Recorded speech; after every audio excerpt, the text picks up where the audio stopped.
right. Hello, True Heel Heat. I'm the AEW World Champion MJF. Just in case you're deaf, dumb, blind, stupid, or since you listen to this podcast, or you're listening to True Heel Heat, and I apologize for that.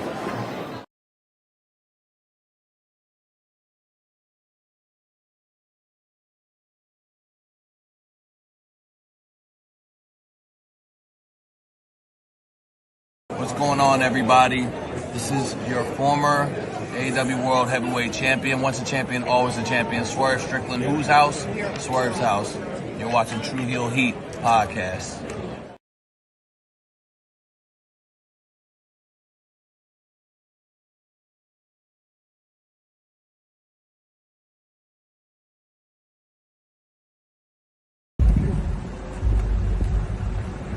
Yo, what up? You know what it is. It's your boy AJ Francis reporting to you live from New York City, the birthplace of hip-hop. And I'm telling you that I'm only tuned in with True Heel Heat Wrestling. Holla at me.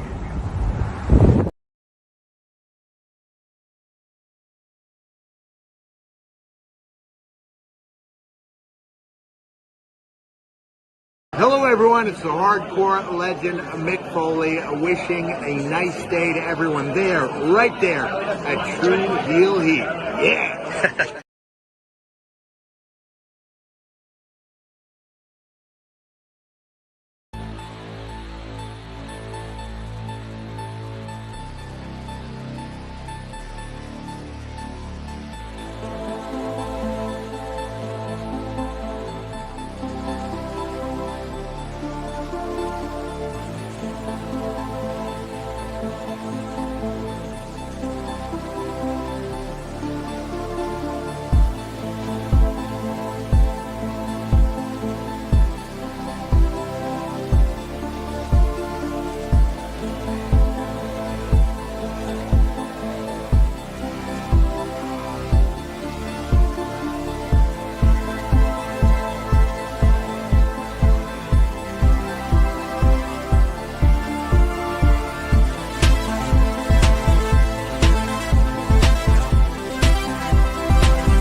Hello. It is me, your True Heel Phenom SP3. We are live on the True Heel Heat YouTube, Facebook, and Twitter for AEWramble episode 201, Winner Takes All, reviewing last night's 4-hour edition of AEW Dynamite and Collision Fyter Fest special. And of course, to do that, I am joined by my esteemed colleague, the man of 58,000 subscribers. You go to him for your TV and movie reviews, as well as your honest criticism of All Elite Wrestling. And of course, his amazing Yankee fitteds. He is Jimmy Macram. How are you doing, Jimmy? I'm good. Well, I'm tired. That show last night was on the longer side. But I'm good. How are y'all? When will professional wrestling companies know that the most you can do is 2.5? I think because Raw's been good with 2.5 hours. Like I would have said before, 2 hours is the most. And there's been some great Dynamites that go 2 in the overrun. So 2.5 is like the maximum quality for a very good to great professional wrestling show. You're gonna vary on quality once you pass that 2.5 hour mark. I would typically agree. Like if I'm gonna watch a fucking 3 hour long movie, this shit better be goddamn amazing. Otherwise, I'm out. I can't. I just can't watch. I gotta be honest though, I can't blame Tony Khan for this. I've usually when I watch Raw or even longer Dynamites that are really good, I go, you know what, that was really good. I got another half an hour in me. I got another hour in me if I had to. I did not. Holy shit. Yo, I tell you where my breaking point was, because you got to understand, guys. I'm 5 hours ahead of you, Jimmy. I'm 5 hours ahead of you. God. So this shit doesn't end. I'm hearing the birds chirping outside my window during the last hour of this show. I'm like, what did I choose with my life? Like I went there today on In the Weeds. I was going over all the different jobs that I've worked, and you've known me for 20 years, so you've seen me at a couple of these different jobs that I've had. I was like, which one was the wrong decision that led me down the path where I started reviewing professional wrestling for a living and covering it and writing about it? Why did I do this to myself? We'll learn the hard way. It is what it is, but we appreciate y'all for joining us live. Appreciate y'all for watching us on demand. Remember to show your appreciation back. The simplest way possible is by dropping a thumbs up on this video. You can also share this video with all your wrestling fans, friends, and family on all your favorite social media platforms. If you're new to the True Heel Heat YouTube channel, hit that subscribe button, hit the bell to stay notified for all the great content here. And of course, you can sound off in the live chat. We love to interact with all of you guys, hear your thoughts on last night's AEW Fyter Fest. And of course, we will try to highlight as many of your comments as possible. But of course, if you're feeling generous, you want to give back to what we do here, you want to show your support to the True Heel Heat YouTube channel and AEWramble here every Thursday, usually at 1:05 p.m. Eastern Time. Now we're at 12:05 p.m. Eastern Time because it was a longer show. But you want to show your support, do so with a super chat donation. Any dollar amount matters. It goes back to the contributors that you see on screen with us here, and we always appreciate the support. It goes a long way to keep the channel growing and moving and going forward, so we always appreciate that. And if we hit our super chat goal of 10 super chats for today, we will be doing some of y'all favorites, a Q&A next week. We'll do a Q&A for all of y'all on next week's show if we're able to hit our super chat goal on this week's show to give you more incentive to help us out this week. We appreciate that. But we got Great Carter the second in the chat who says, well, this should be fun for this episode. Good to see you. We also got Davion who says, I fell asleep midway through Collision. I totally understand that. Totally understand. I would have been like, I said it earlier, and I'll say it here. If they put the Ospreay and Lio Rush match in the post-match angle at the end of the show, would that have made it better? Because I felt like that was the peak of the second half of the show, was the first match in angle. Oh, yeah, certainly. But that was, that was intentional. Motherfuckers not staying up till fucking 12 o'clock. Watch the shit. Yeah. Jeremy made good points. Like, there's a reason why they front-loaded this, because they knew more people would be watching the first half than the second half of the show.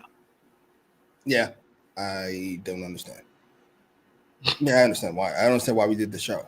We couldn't have done this on what happened Thursdays or Saturdays. We literally checked that too. They got freaking National Treasure on TNT tonight. Oh my God! Enough. What are we doing? It could have been Collision. That could have been Collision. TBS has Big Bang Theory at 8 p.m. It could have been Collision. Are we testing the waters for a 3-hour show? I'm a little concerned. I hope not. I hope that Tony Khan basically intentionally bombed this show by giving us a mid-ass edition. This is not even a good edition of Collision. He said, I gave you credit on Fightful, and I'll give you credit here. You did tell me that I was giving you propaganda when I was like, yeah, Tony's hyping it as it's going to be a 4-hour free pay-per-view. And you're like, that's propaganda. And I was like, midway through Collision, I was like, yep, that was propaganda, because I have no issue. I have no issue with a 4-hour AEW pay-per-view. what that last night was not a 4-hour AEW pay-per-view. That was a episode of a very good to great episode of Dynamite with a mid-ass collision at the end. Mushed into one. All I hear from y'all is how good Collision is. Collision is actually the A show. If you look at the quality for the last year, really, it's been really?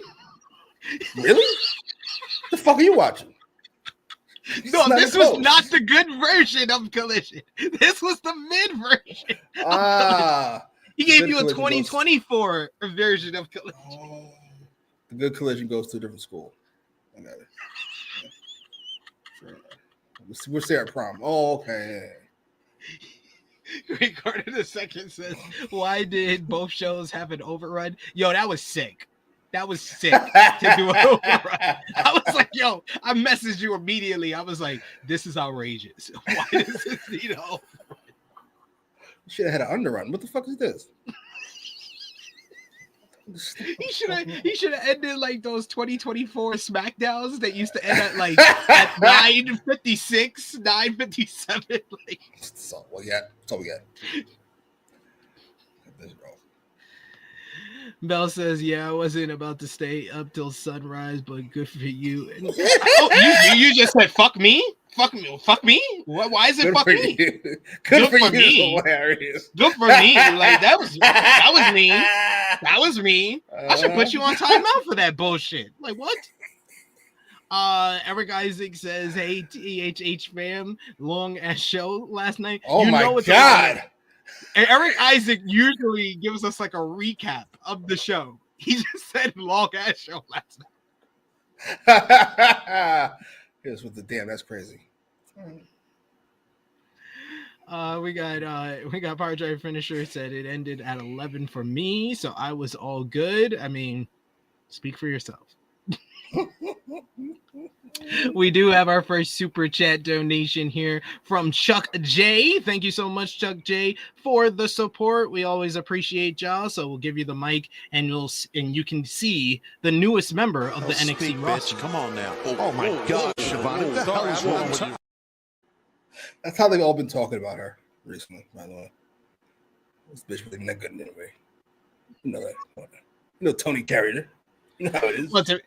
Well, to be fair, it's like a balance act because all the WWE fans who were like, "Oh, Timu, Tiffany Stratton," like, "Oh my God, big star coming!" Like, "Oh, she's a big star now." It goes both ways. The wrestling fans in general are not the brightest. I've seen quite a few of them upset. I don't know if we've reached the point of no return here.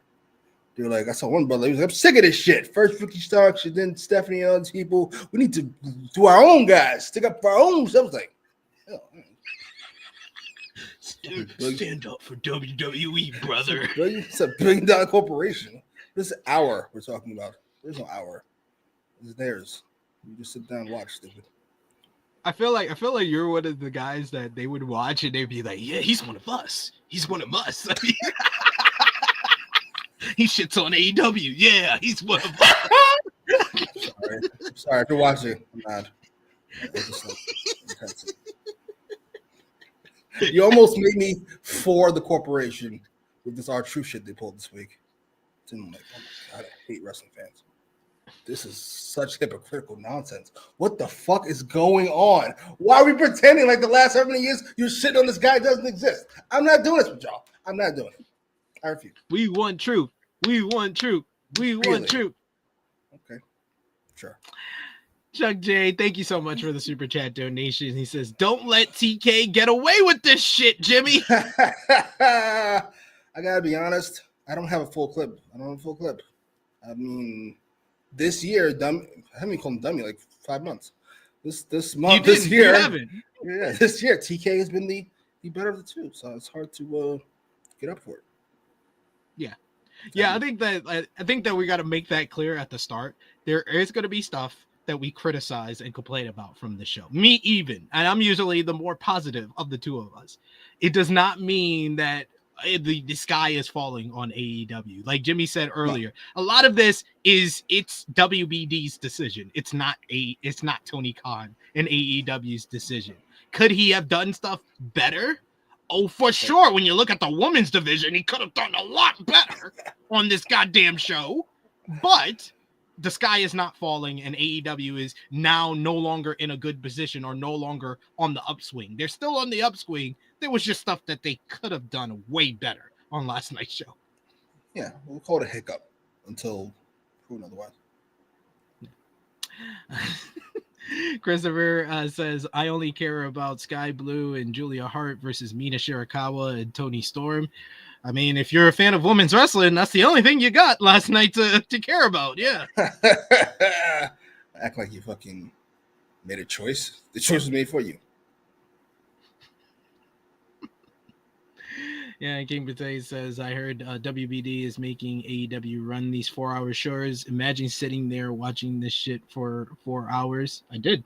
Let's say, I gotta imagine. I'm never tired during a wrestling show.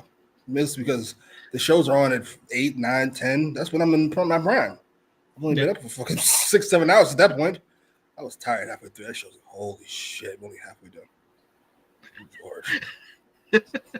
Like if you ended the show at 10 p.m., you're like, wow, that was a great episode of Dynamite. Solid episode right there. So to finish, really open strong, closed out. So you rest the show right there. Yeah. Here comes. Then it went 2 more hours. I can't remember what the fuck was on the second show. Right, Adam Cole and good Lord. Why would that be the main event? Why would you main event with that? Are you you're glutton for punishment? Luis says, I'm gonna be honest, I had nothing better to do, but I also fell asleep halfway through. He didn't care. He was like, I'm not even gonna give you like a quality episode of Collision here. Nope. I'm gonna give you the most mid bang ass average version of Collision ever. Jarring. What's the point of all this? Did you want to discuss Mariah May officially leaving All Elite Wrestling? That was announced on Friday, May 30th. And then what? 4 days later, she shows up on NXT. Big intro, no names, very similar to the Ricky Starks debut on NXT. So a lot of people are speculating that she's going to have a new name in NXT. What do you think about the week that she's had from leaving AEW to signing with WWE within a week span, and then the fact that they didn't mention her name? And what do you think her name's going to be? The fact they didn't mention her name, I mean, you know what that means at this point. She's got a great last name too. I think it's Med. I don't know how you pronounce it. That's solid. They would go with that. And her middle name is May, so it's not like they did all three. That'd be great too. I'm here for it. Triple M. I'm down for it. She is a Triple H mark. It's just weird. How old is she? She's she one of them fucking 26, 27. So you know what? I know it's a lot of people. We're old, but a lot of other people. That 2008, 2009 Triple H, they are big. Undertaker, they're big on that. I don't get it, but they love it. That said, no offense to watch Triple H. I'm saying. I wish you was close to your prime as you were ever gonna get, but you still got one left. That was slim down Triple H feuding with Jeff Hardy and stuff. You know, that was really good. If you hadn't seen him 10 years before that, if you hadn't seen him in 2000, you would be like, "That's the peak of Triple H's power." The rest of us like, get this one-legged motherfucker out of here. Moving at half the speed he was before the quad injury. This is after the second quad injury, too. Oh, my God. He's a tough motherfucker. Give him that. God damn. As far as her time in NXT, listen, we all knew this was going to happen once they cleared out that division. You're clearing it out for fucking somebody, and I doubt it's... What's the champ's name? JC Jane. I sincerely doubt that. We're going to say it's for somebody else. I think she'll be great. I don't know if she'll be to the level of Stephanie McCare, who's like all time. She'll be great. I'm here for it. What do you think about her taking less to go to WWE because it's her dream? If this is part of a long-term strategy, which taking less money should always be, I would. It seems like her whole career has been a long-term strategy. Yeah. And listen, if she's as good as she thinks she is, as good as most of us think she is, she'll be fine. She'll make it back on the back end. Look at Stephanie Vaquera. I don't know what that paycheck looks like. She signed it. The new one. Good Lord. Oh, I'm sorry. I get distracted. Stephanie Vaquera is my favorite thing on the planet right now. I ain't gonna hold you. I was gonna say favorite wrestler. Favorite thing on the planet. Stephanie Vaquera, then like my mom, I guess. After good. My mom, I guess. I have to. Yeah, she'll make it back. I usually don't. Here's the thing, and here's the issue. Not an issue I have with WWE. Issue I have with the lack of standards most people have when it comes to monopolies. Mariah really can't. She doesn't have any big dick energy with WWE because they don't need her. They don't really need anybody. So if she was to say, "I want this," there we go. No, that'd be the end of it. She'd be signed with AEW. So she kind of got to take what they offer until she gets a foot in the door. Makes me sad. I'm gonna hold you. Yeah, I did a whole rant about it. We need to make these, and we need to stop the billionaires having broke boy energy. We need to stop them. We need to run them for as much money as humanly possible. Like TKO got the money, but yeah, they feel like they are so above everybody that they don't have to pay certain people. And they're if you value WrestleMania moment over a paycheck. Yeah, if you do. Which many do, apparently. At least some of the bigger ones do. I will say this, by the way. I saw a couple of solutions to this R-Truth carrying cross problem, which is like decreasing the minimum for wrestlers in WWE. I think the minimum is $350. Like if they decrease the minimum, then TKO will be incentivized to keep more of them around. No, we would just have to release 3 people instead of 1. I'm going to make this fucking $350 whether you like it or not. That's happening. So you decide how it's going to happen. Stop it. It's not a money issue. They have the money. It's not a money issue. It's a fucking greed issue. Mm-hmm. Please don't kill me, TKO. Lower expenses and elevate profits. That's what TKO is all about. So, gotcha. So I can't believe TKO is starting to like, what is it? Money over men. Starting. Like I was like, this is so baffling that people don't realize WWE has been about the bottom line for the better part of like 50 years. It's the whole point. It's like these idiots in the fucking the NFL. What the fuck is that noise? So, these people in the NFL, they're like, if you wanted to watch every NFL game, then you would have to fucking pay $1,500 this season. The NFL needs to fix this. This is the point. The fuck do you mean? They need to fix this. This is the whole point of the $1,500. It's to get your money. Smell you people. Pay attention. Lord. We got another super chat donation from Bell. Thank you so much, Bell, for the support. I'm serious. I'm not going to sit back and take this fucking shit. Japan was right. That's how I was when she said good for me. But Bell says I was being sarcastic, but here's an apology for being a little mean, I guess. No. You didn't have to add the I guess. You could just like I love that. Weird. They're never satisfied. Bell, don't let them treat you like that. Thank you, Bell. No, thank you so much. We appreciate it. We also got Will Chisholm in the chat. This is the first time in a while you giving us something to Will Chisholm. We appreciate it, good brother. Good to see you again. Let's give him one of these. Listen up, you prick. WWE said Stephanie Vaquer is our global star for the next 15 years, and WBD said, you take our money, you do what we want, Trick. I mean, it kind of is what it is. At least that last part. Fucking 4 hours. You signed the check, didn't you? You cashed it? Great. So, hop to it. It's like USA in 3 hours. Hey, man. You're going to be giving us bullshit. I'm going to need that bullshit for 3 hours. Sorry. Give me that bullshit for 3 hours. Because no, did you? I think it was John Pollock on Post Wrestling. He actually did the research of what USA Network was doing from the hours of 10 p.m. to 11 p.m. in November of 2024 in comparison to what they've done with SmackDown in that time slot from in February of 2025. In November of 2024, their ratings was 400,000 viewers with a 0.009 or I think it was like 0.005 demo rating, where SmackDown is giving them 1.4 million with a point. Yes, it's like 1,000% or 2,000% upgrade or 200% upgrade in the ratings. Holy shit! Yeah. Jesus. That's why I was so adamant. Like, why did y'all lose? Like, remember last week when we talked about it last week? We had I think it was I remember Universal, who was like, oh no, you guys are Triple H already confirmed this. Triple H already confirmed that it's going back. Oh yeah.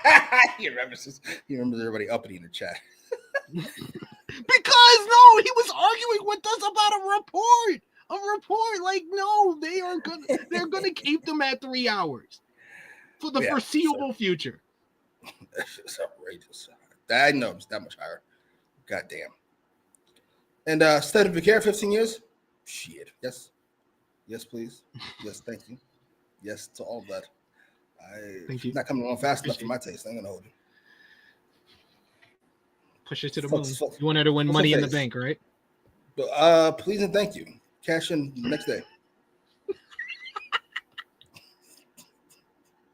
They never let these guys hold it for more than a month at a time. So he hates that fucking thing. I don't care what he says. I need that report that said he hated it. I knew that. He hates this fucking thing. Money in the Bank. It was quite obvious. And then when people, I think it was Shaw Ross Sapp was the first one who tweeted out. He was like, just so everybody's clear, Triple H never was involved in a Money in the Bank ladder match. He never was cashed in on. He's like, he stayed away from that shit, even when he was wrestling. He hated it forever. That's hilarious. He's like, I'm not wrestling in one of these matches. I'm not going to be cashed in on. Fuck all of that. He's such a fucking 1980s wrestler. It's hilarious. Oh man, the only thing I don't like about Triple H is him trying to act like he's the good guy, and the fact that these wrestlers now who are getting released basically have Stockholm syndrome, but now it's not with Vince, it's with Triple H and Shawn. Like, I have nothing bad to say about Hunter and Shawn. They always treated me right, but then I had this, and that. And it's like, don't you realize that comes from the top? Like what? Calling you a fucking I'll be nice. I don't want to make any assumptions. I'll be nice.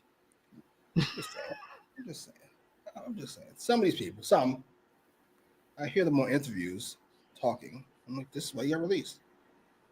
You can't speak without seeing like every 12 seconds. Yes, very attractive, but.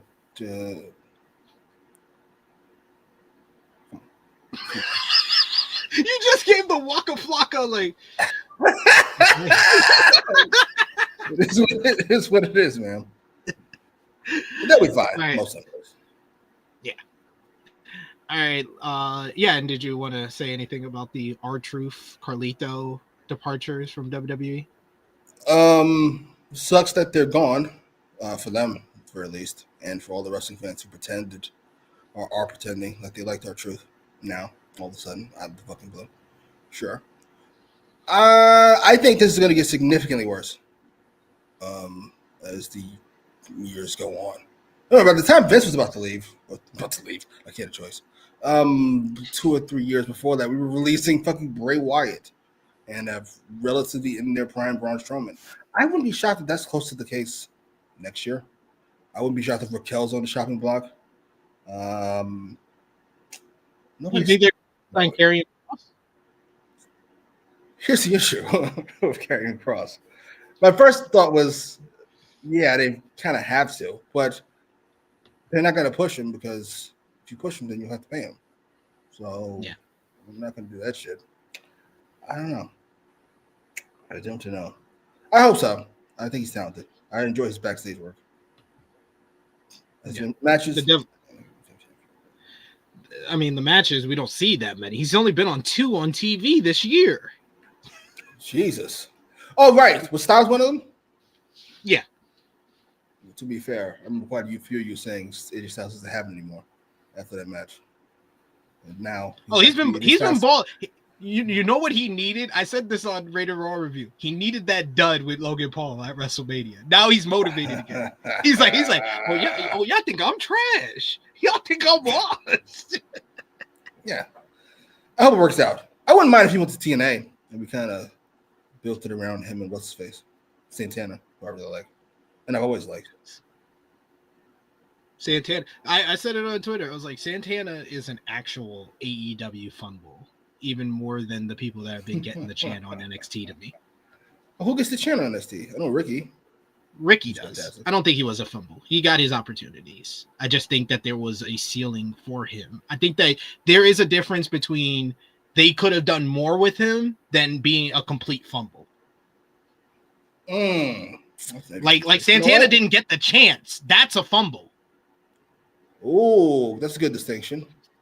What's the promo where he I think Jericho's in the ring and he looks at the camera and he starts laughing, Santana.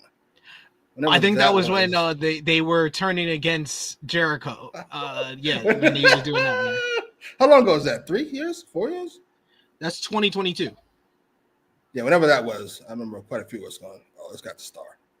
This guy's star. This guy's fucking fantastic. It's never happened. He's like younger, faster Eddie Kingston as far as like his believability on the mic and like the whole Bowiqua from the Bronx stuff. Like, it's just great. Very New York. Yeah.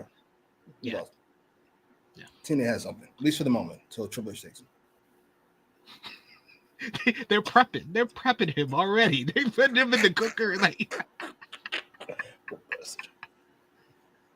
don't worry, you'll be fine. You're gonna be fine. Jill with Jay says, honestly, only 4 people safe in the Fed: Roman, Seth, Cody, and Becky. I think Rhea's safe. Rhea's definitely safe. She's probably number 1 on this fucking list. So she's 20, whatever the fuck she is. Yeah. A lot of people gonna be Bianca's pretty safe too. Yeah, there's a bunch more people than those 4. But like once you get past, I'm trying to think of who would be like the cutoff. Yeah, listen, I like Seth. He's not nearly as high up as Duel think he is. Yeah, I would say like LA Knight and down could be released. They won't be. LA Knight be fine. But you know what I mean? Could. I can see it. All right. One final more thing. Do you think LA Knight's winning Money in the Bank?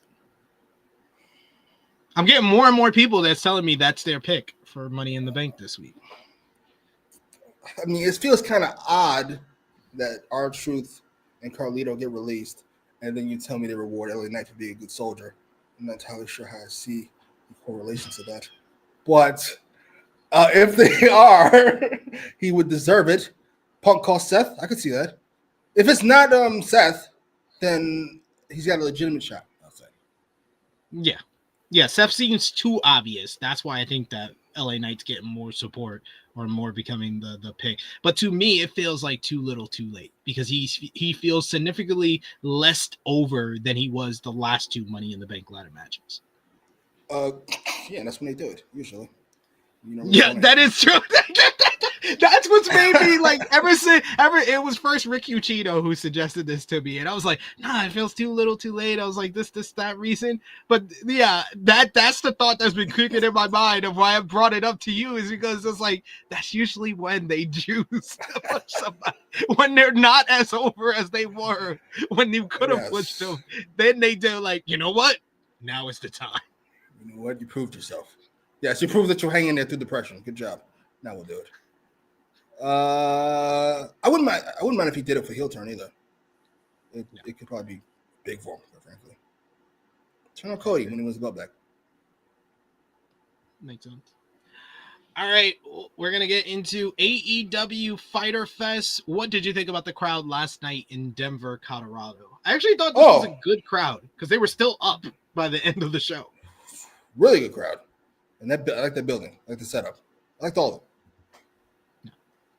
We open up the show with Excalibur welcoming us alongside Taz and Ian Riccaboni up 1 point on the scale. They go over tonight's card, mentioning that it will be a rare singles match on TV for AEW World Champion Jon Moxley. Timeless Toni Storm makes her way into the arena and tells Mercedes Moné to grab a snack before watching her do her thing as she has her tits taped up and she'll be ready to tango in Denver. Love Tony. Very similar to like The Rock. I know exactly what I'm gonna get every time. Some type of sexual reference. Sticking something up somebody's ass. I got it. But I do enjoy it, so I can't really say anything. So good. Tony Schiavone is in the ring and he introduces Will Ospreay to the ring. They show footage of last week after Dynamite where Will had a brawl with Swerve Strickland after Strickland called Will delusional and brought up him beating him last time they faced each other. They had to be separated by security as Ospreay screamed that they should be on the same team. Back live, Ospreay said that he tried getting Swerve and Hangman Page on the same page, despite both hating each other.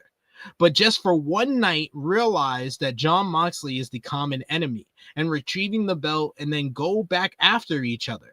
He's like, all you have to do, they hate each other. All they have to do is just come together to get the title back, and then they can kill each other afterwards. Ospreay said that Moxley once mentioned that he hates what AEW has become. So Ospreay's idea is for him to piss off. He says people like Ospreay, Swerve, Hangman, Timeless Toni Storm, and Kenny Omega is the reason why AEW is building momentum again. And the reason that it sucks right now is because Moxley is world champion. I don't think he should have said that last part. Ospreay said that Death Riders are a threat to AEW, but if Swerve opts to cost Hangman Adam Page the world title, then maybe he's just as much of a threat. Ospreay loves Swerve. He says that he's been friends with him for over a decade, and he'll take a bullet for him, but not before he take one for AEW. Right, Ospreay says next week at Summer Blockbuster, he's calling Swerve out for a rematch. Ospreay versus Swerve 2. The music of the crew hits, and Ospreay audibly says, "Who's this?" But it's Action Andretti and Leo Rush. They apologizing for interrupting this powwow between he and Tommy Schiavone. That was promptly met with a shut the fuck up chants from the Denver crowd. Leo Rush gets on the mic and he says that he knows Brits like to talk a lot and brought up getting off of a 14-hour flight from Japan. Andretti has the night off, but Rush has a point to prove and saying that the worst part of AEW is Ospreay's dumbass. Ospreay says that he'll help Rush get that anger out, as tonight they're sold out. He has his spray tan on, bruv, and his crime-fighting pants are upstairs, and asks if the crowd want to see a Will Ospreay match tonight. They loudly cheer and say yes, and he says that he'll face Leo tonight while he'll see Swerve next week in Portland. So it was made official later on in the show. It will be Will Ospreay going one-on-one with Swerve Strickland in next week's 4-hour special event, the Summer Blockbuster, 8 p.m. Eastern Time. Probably going to open the show or be at the end of the second hour, like this week. Yeah. Thank God. I thought Will, for the most part, he was solid here. I just didn't like the part of the only reason AEW sucks right now is because Jon Moxley is world champion. You should not say the company sucks. Say the only reason AEW isn't soaring right now or flourishing right now. That is why. Is because Moxley is the champion. Saying that the company sucks, never a good thing. Other than that, he was solid. Do we ever have to mention what the company's doing? Like, why does John Jones care what the UFC made last year? What does he give a fuck? Just get my check and I beat up whoever's in front of me. I don't understand. We never need to bring up the company is soaring. I hate it so very much. Get flashbacks to The Rock and Triple H talk for 20 minutes on Netflix. I don't care. I don't own any WBD or TKO stock. I don't give a fuck. I'm sorry. That aside, Ospreay's fucking dope. He's great. I buy his Captain. Well, he's not American. It's Captain Britain, I suppose. Rah AEW speeches. It's great. You know what? That would have worked. Dion. The AEW is great. The only thing that sucks about AEW is you. Yeah. There's various ways. There's various ways he could have said that instead of saying AEW sucks right now. Yeah. He was great. I'm here for him to Swerve next week. I know quite a few people probably not big on it, but I'm here for free TV matches. I don't understand. Again, I don't hold any stock. Why do I want this to happen all in at all? I'd rather watch for free if you don't mind. Now, some people complain about the commercial breaks. That I understand. That doesn't do me. Oh, sorry. I'm here for it. Big match. I'm here for it. MJF and Punk, Moxley and fucking Joe, Dragon and Omega. I'm here for it. Free TV, please, if you don't mind. It's a good idea. You know, I was against it. I wanted them to wait for All In, but I mean, Why? with the story that because it's another big matchup for All In, and they got to sell tickets for this show. They're months out, and I think they think you want some WBD stock? You can't be doing the show if you have WBD stock. No, I think about the business end of things, and I'm saying you got to have as many money matches as possible to sell these tickets for this show.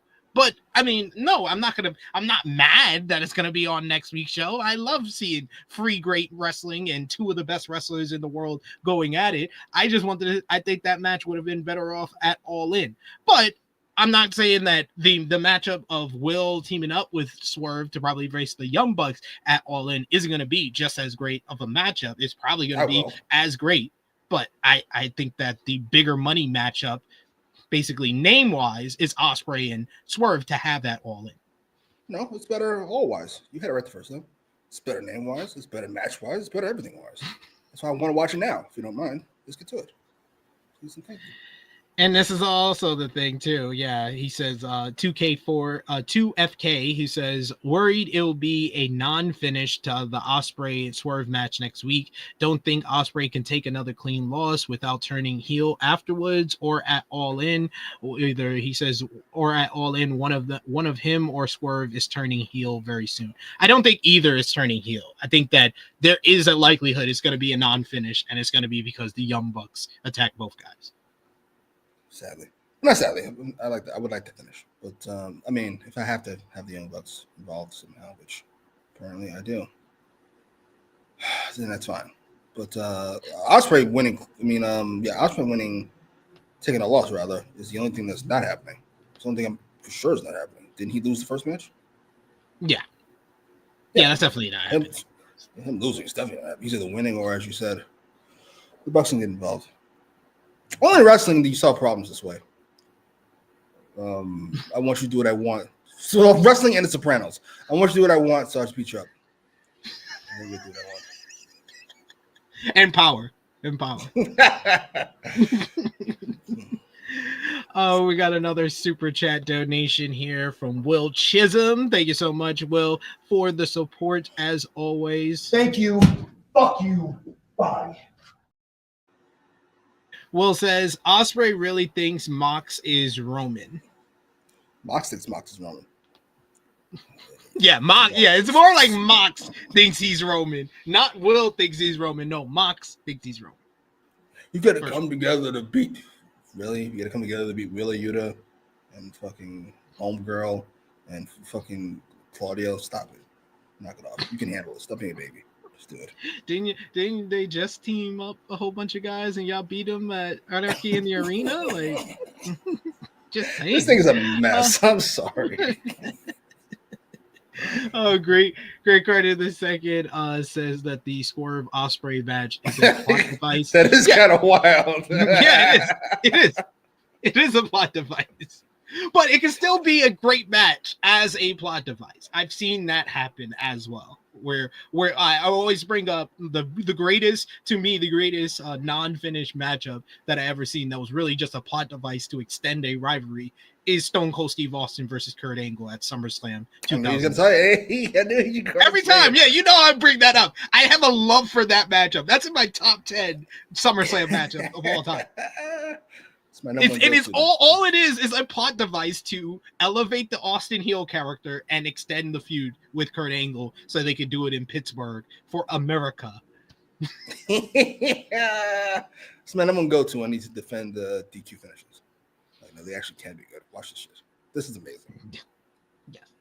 Yes. We also got Chuck Berry's in the chat. Thank you so much for another super chat donation. You guys are killing it today. We appreciate y'all for that. You don't know shit.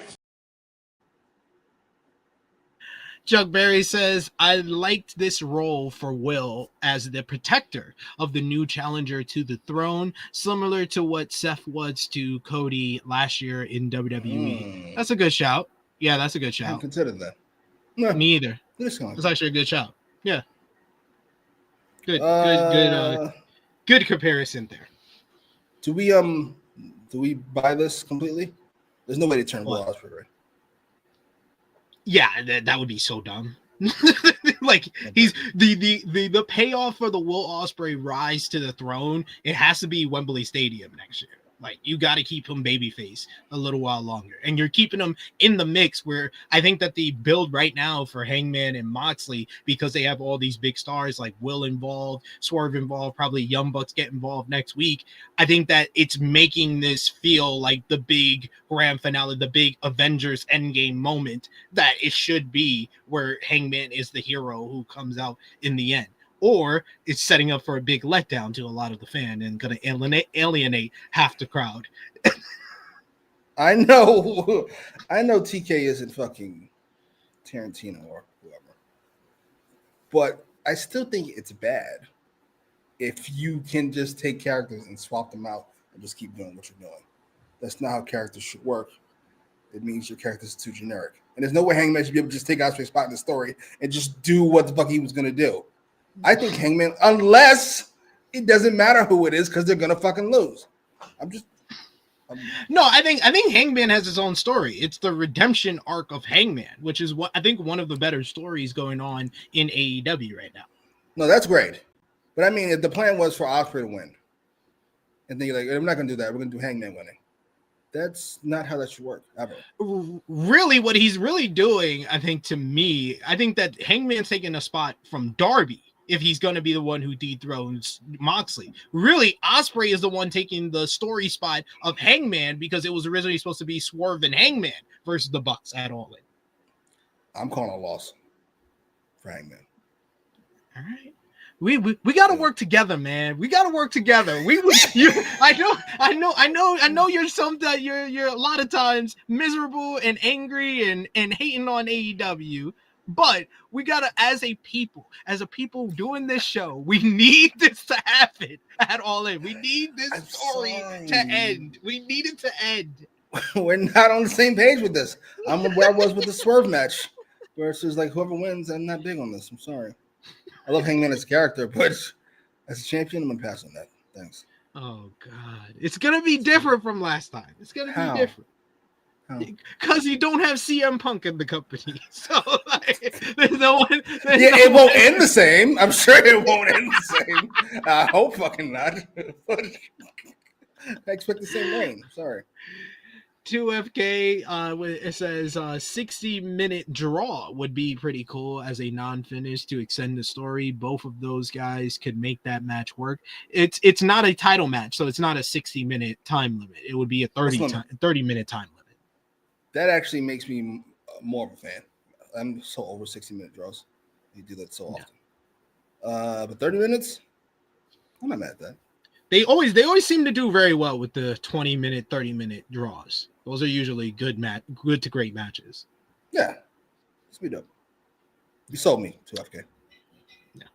He also says Swerve screwing Hangman would really ruin the All In main event, but think of the heat. Most hated heel in the company by the next Dynamite. Oh, he absolutely would. He absolutely would. This would be the best way to turn him back. That would be the first time you would ever see two guys do a double turn, and then you turn the guy, you do a double turn back. Yeah. I mean, you've got an overabundance of baby faces. I remember watching or listening last week when we were talking about the three biggest baby faces in the company being in the ring at the same time with Hangman, Ospreay, and Swerve. I totally forgot Kenny Omega existed. Three of the four. No, it's three of the five. Three of the five, because Timeless Tony Storm is up there too. No, you guys got it right the first time. It's the big three. I'm not giving Omega legacy points. Sorry. We're just doing this year. These are the three. Sorry, Kenny. I ain't been a fan of this comeback. Have you been? I would still say 3 of the 4 because Timeless Tony Storm. True. That's true. Have you been a fan of this comeback, by the way, of Kenny Omega's? I've loved it in the ring. As far as storytelling, not so much. I think they could have done more with the stories to everything. But in the ring, he's been exceptional. Oh, yeah, he's done his part. We had also another Will Ospreay segment shortly thereafter, as backstage they did confirm that Will be facing Swerve Strickland in the rematch Swerve versus Ospreay 2 coming up next week at Summer Blockbuster. And then he was interrupted by his former arch nemesis MJF. He sauntered in and told Ospreay to stay out of Swerve and Hangman's business. MJF said that if Paige wins the world title, it's a problem for Will, who can't beat the cowboy. He proved that at Double or Nothing. MJF said that Paige and Strickland are animals and should eat each other alive. But Ospreay said he realizes what MJF is doing and mentions Max not being able to beat Hangman even on his best day anyway. Ospreay that went to leave, and then MJF asks, well, how's your son doing, Harry? Ospreay grabs MJF out of anger, but that leads to the Hurt Syndicate walking in to stare down Ospreay. MVP says that they have business tonight, but wishes Ospreay luck in his match next week. MJF had a big smile on his face as his backup had arrived. MVP, MJF, and Shelton Benjamin walk off, but Bobby Lashley stays briefly and fixes Ospreay's shirt a bit before leaving, as they did a little stare down to preview a potential match between the two. I like this. This was probably the best part of the Hurt Syndicate on the show. Oh shit, easily. And Lashley Ospreay, I'm here for. So whenever that happens, I'm sure we'll all be fucking old men. We gotta do Lashley and fucking Top Flight, Lashley and fucking Jet Speed. Good lord. This whole thing was great. This was great. I love every part of this. I do like Ospreay not being super badass. He definitely feels like an everyman. Like, yeah, I would get fucked up by 4 people. It's just he knows when to be like, all right, I'll chill. Yeah. Let's not do this. What was I gonna say? We didn't even talk about fucking Crew. Why are they in segment number 1? Because he needed someone to beat tonight. He needs someone to beat. I don't know why you needed them to cut promos, but he needed someone to beat. Not starting off. We really don't want people sticking around 4 hours, huh? Fair enough. I'm not going to sabotage ourselves that fucking hard. This was a bad idea.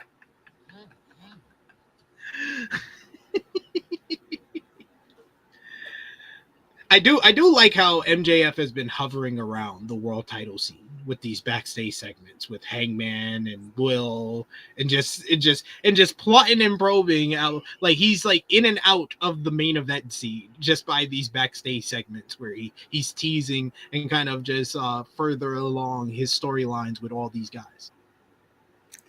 Yeah. I have a question. I was gonna save it for later. I'll save it for later. We got MJF segment coming up.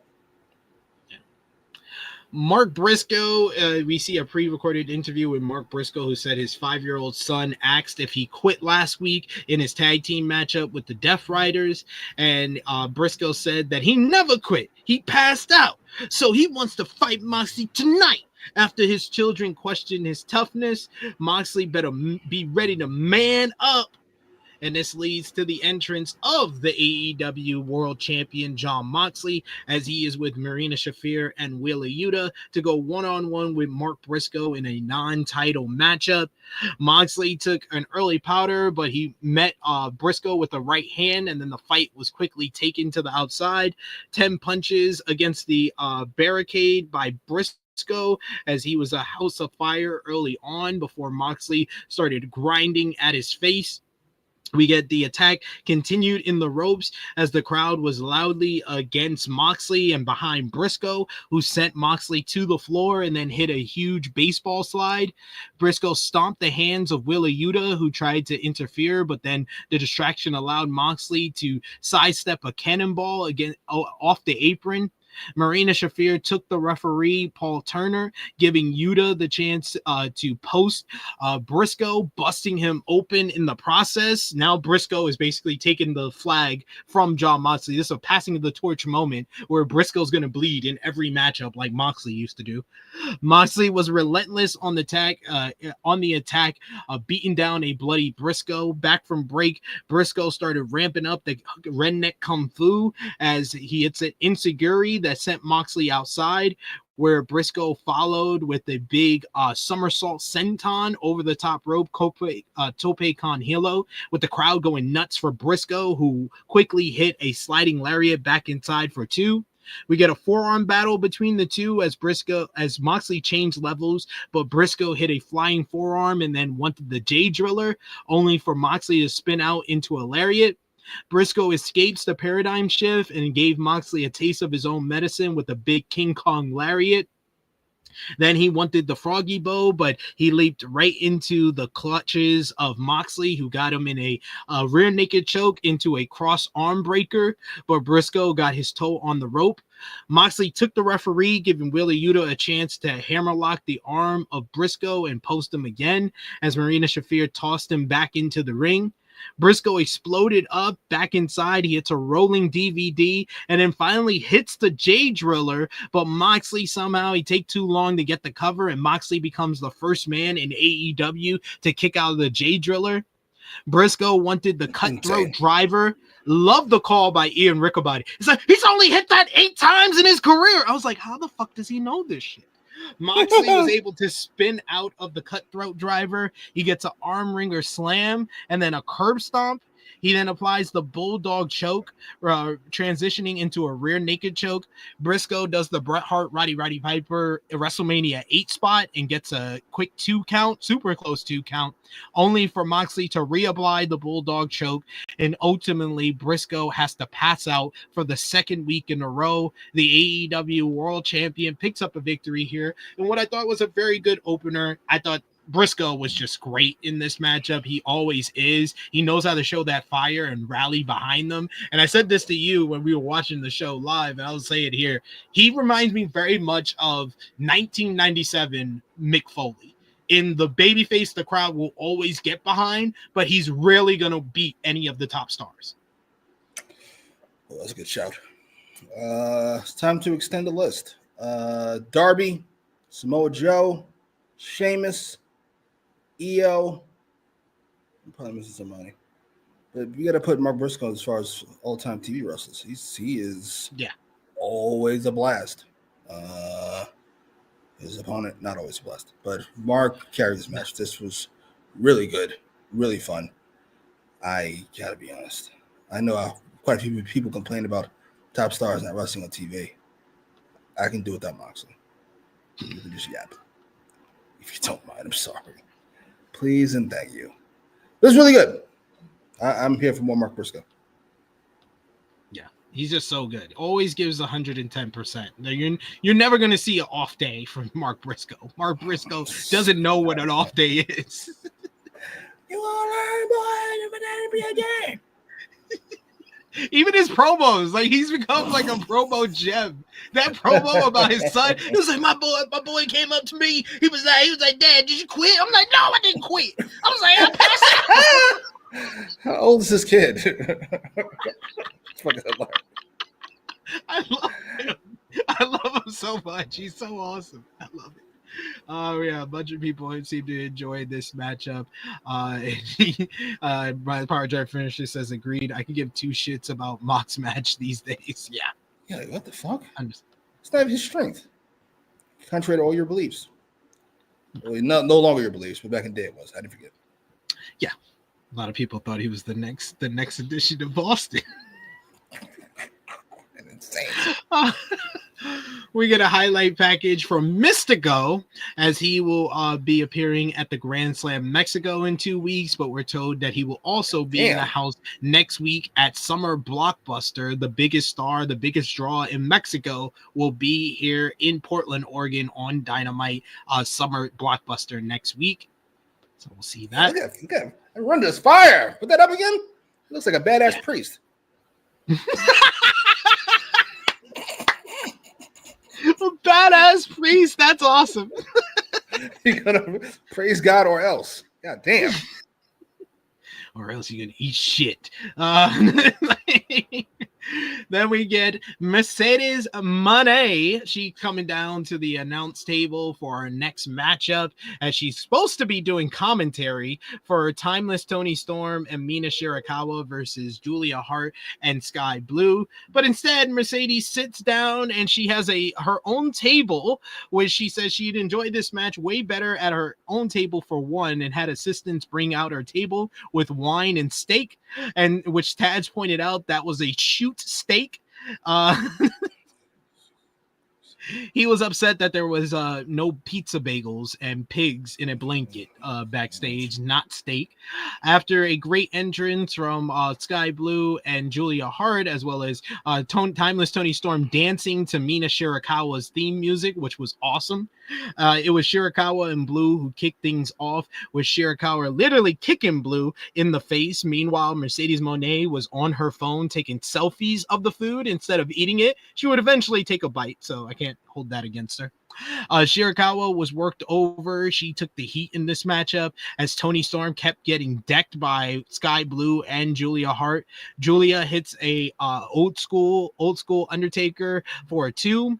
Timeless Toni Storm comes in and she tries to make the save, but she's wiped out with an STO as Blue and Hart double team Shirakawa for a bit. They hit a big Uranagi spinning side slam at one point.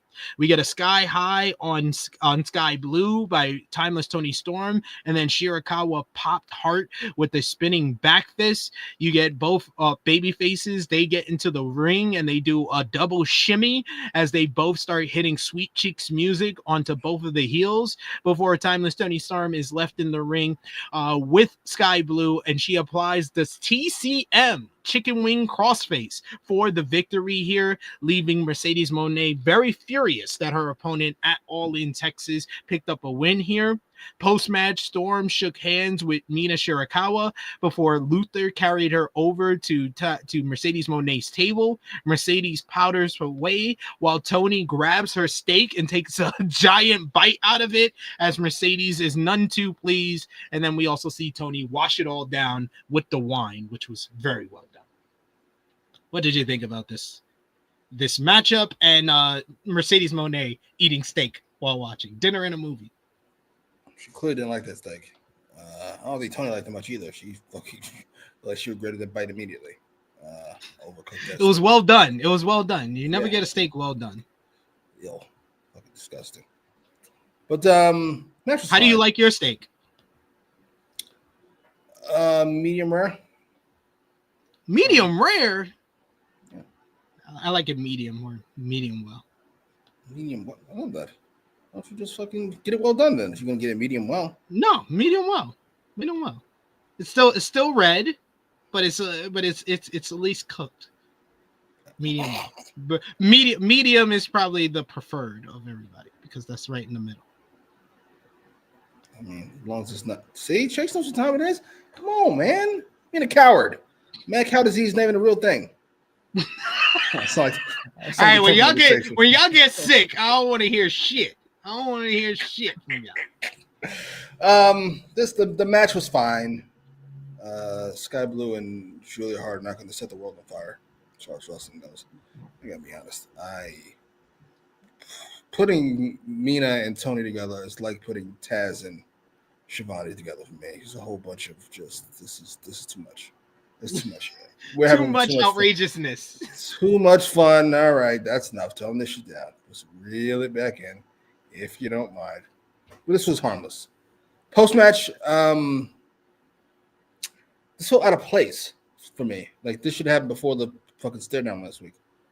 This felt like I don't know an intro. You know, we had our intro last week. Just weird. I don't know. I wasn't a fan. Sure. Outside Toni being Toni, which is great. She was fucking reading the phone book. I feel like the right template for this would be Mercedes wrestling and Toni on commentary. We'll probably get that soon, I would imagine. Yeah, we're not getting it next week because they did announce that it's going to be Timeless Toni Storm one-on-one with Julia Hart with Mercedes Mone on commentary at the Summer Blockbuster, but hopefully Grand Slam Mexico or someplace they do that. Because, well, probably Grand Slam Mexico because you know Mercedes is going to want to wrestle in Arena Mexico. That's true. We'll see. I'm not throwing this thing out just yet. But yeah, I'm not big on this so far. 2 weeks in. I loved last week. This week was kind of just coasting. This was more of a coast than anything. Yeah, I thought we had a lot of weeks to kill. Yeah. Yeah, we already said that one. Then next up, we had the Hurt Syndicate and MJF making their way down to the ring. MVP and MJF even do coronate their entrance poses now, which is hilarious to me. MVP brought up Lashley used to live in Denver and now lives in Texas.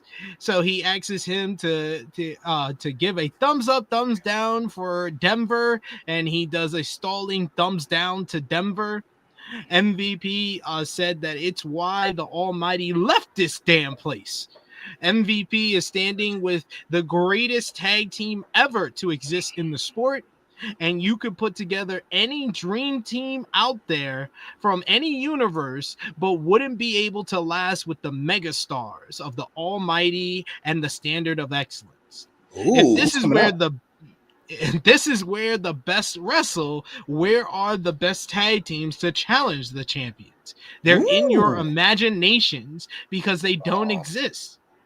Now MVP asks to show some respect for the young genius Maxwell Jacob Freeman, MJF. MJF took the mic and Taz says that this will take a while. Yeah. MJF told the dumb schmucks that he wants his AEW World Championship back.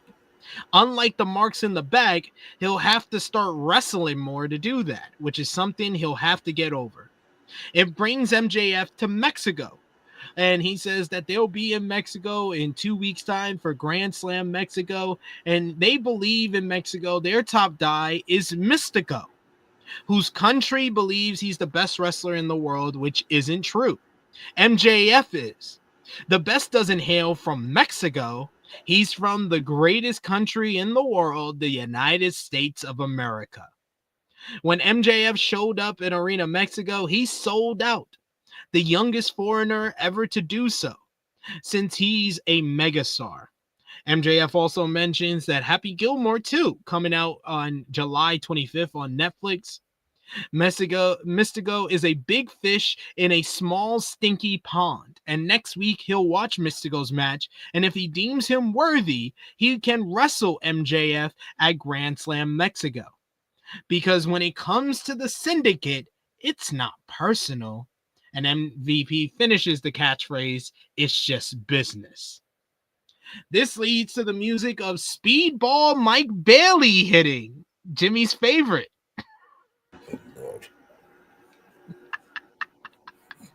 He comes out and to interrupt alongside Commander and Kevin the Jet Knight, who said Commander says that MJF is disrespectful to Lucha Libre, Mexico, and himself. And in Spanish said everything that comes out of MJF's mouth is basura, garbage. Bailey says that they ask for the best, and what they have is a pairing of some international killers, leaving MVP laughing his ass off. Nice said that he'll keep it short and sweet for their simple asses. They can pop off tonight. MVP amped up a matchup, but said absolutely not. They haven't earned it yet. If they want an opportunity to stand up against the tag team champions, then impress them. The Hurt Syndicate brushed past a Commander, Bailey, and Knight, leaving them ready for their upcoming trios matchup as La Fraction Inganables came out and they had themselves an intense face-off with the Syndicate as well. Any comments on this promo segment here? Yes. It's too long. It's too much. I gotta be honest. You did a top 10 promos a while back of all time. We only had 4 current people on the list. We had Heyman, we had Kingston, we had Punk, and we had MJF. I can't do it. I'm sorry. It feels more and more feels blasphemous to have MJF on this fucking list. I'm sorry. It's the same promo every week, sir. Can you stop? I like the promo fine enough, but it is what it is. Especially when I don't particularly care. This actually reminded me of the Will Ospreay feud, where he had the shit on Tennessee or wherever the fuck he happened to be that fucking week, just to keep getting booed. It's going to be this because we've got to keep MJF and the Syndicate heel now. So we've got to go over the top. Now fucking Bobby Lashley hates Colorado all the fucking sudden. What are we doing? What are we doing? And I can't deal with. I love him MVP and I love MJF. I can't do both back to back. I can't hear fucking Tim and Heyman promo and then Seth. I can't do this. I don't want to do this. I'm sorry. He's like, this is the same thing. It's just on a different show. What the fuck? Pick one. Probably Heyman. But I can't do it. Mystico, you all love Mystico, so I'm down to give it a shot. Yeah, it's just range. I mean, he's had some fantastic moments, but I find those more and more fleeting, to tell you the truth. Kind of feels like he's done here. I never want to go to WWE. Go somewhere else. I don't know. Somewhere else, just to switch shit up. It's a goddamn shame. As far as Speedball and company coming out and cut a good promo, all of a sudden MJF felt like The Rock. I was, oh shit, that was brilliant. You hear what the man was saying? You never heard that shit before. To be fair, Kevin Knight was fine, and I don't know what the other one was even saying, so it might have been brilliant. But yeah, this is a lot of yapping. Yeah, people who don't want to hear yapping. MVP called Bailey White Shonuff, called Kevin Knight Bruce Leroy, and called Commander Blue Power Ranger. In Colorado, he said this and got the appropriate reaction. Silence. The fuck are you talking about? It's like a whole bunch of 80s and 90s references. Who? So weird. I wouldn't say MJF's wall. That's a little extreme. Hey, we got to at least consider it. Have you thought about it yet? Have you even given it a thought? Consider it at least. No. Pretend he's not 20, whatever fuck he is. Let's say he was 40. But damn, he might be out of tricks. No, I rightfully give people the washed label. Like Charlotte Flair. I think she's more than earned that she's washed right now. There's people that are washed, and there's people that don't have something to sink their teeth into. And when MJF had something to sink his teeth into when he was starting this whole storyline with the Hurt Syndicate, he was firing on all cylinders for like a whole month. Now that he's in the Syndicate and he's setting up a matchup with Mystico where MJF, when he's versing a luchador, he's not going to care as much. We saw that with Hechicero last year. This is not something that he can really sink his teeth into. They haven't figured out what he's going to do at All In. 9 times out of 10, I'm thinking that he's probably going to be in like a Casino Gauntlet. of some type because he hasn't been. They haven't set him up for any major singles matches at the pay-per-view, and I think it's too soon for them to break up Hurt Syndicate and him face Bobby Lashley. Oh yeah, certainly too soon for that. The man is a victim of his own success. He kind of sped run through AEW the first 7 years he was there, and now he's just got to run it all back again. But he still has so many, because he rarely wrestles, he has so many dream matches that haven't happened. He still hasn't faced Swerve. Yeah, but we have to get to the match. Like, he can't just show up and wrestle. We have to go through 4 weeks of build. And what's he going to say for 4 weeks outside the shit he said for 2 years? Sorry, it might be over. It's a shame he's the biggest draw in this place. It's kind of counterproductive. The young genius doesn't move you. Yeah, what the fuck's he even talking about? He talks about him like he's Nick Wayne. This nigga's a world champion. What do you mean? He's 26. He's the young genius. Young genius. Young genius. Yeah. Knight. I thought Knight was the best of the babyface crew here. Same. I didn't think that we should have gave the mic to Commander here. Let the jet talk for the group. This is the Trump administration. Commander was fine. I didn't understand what he was saying because I don't speak Spanish, but he was fine.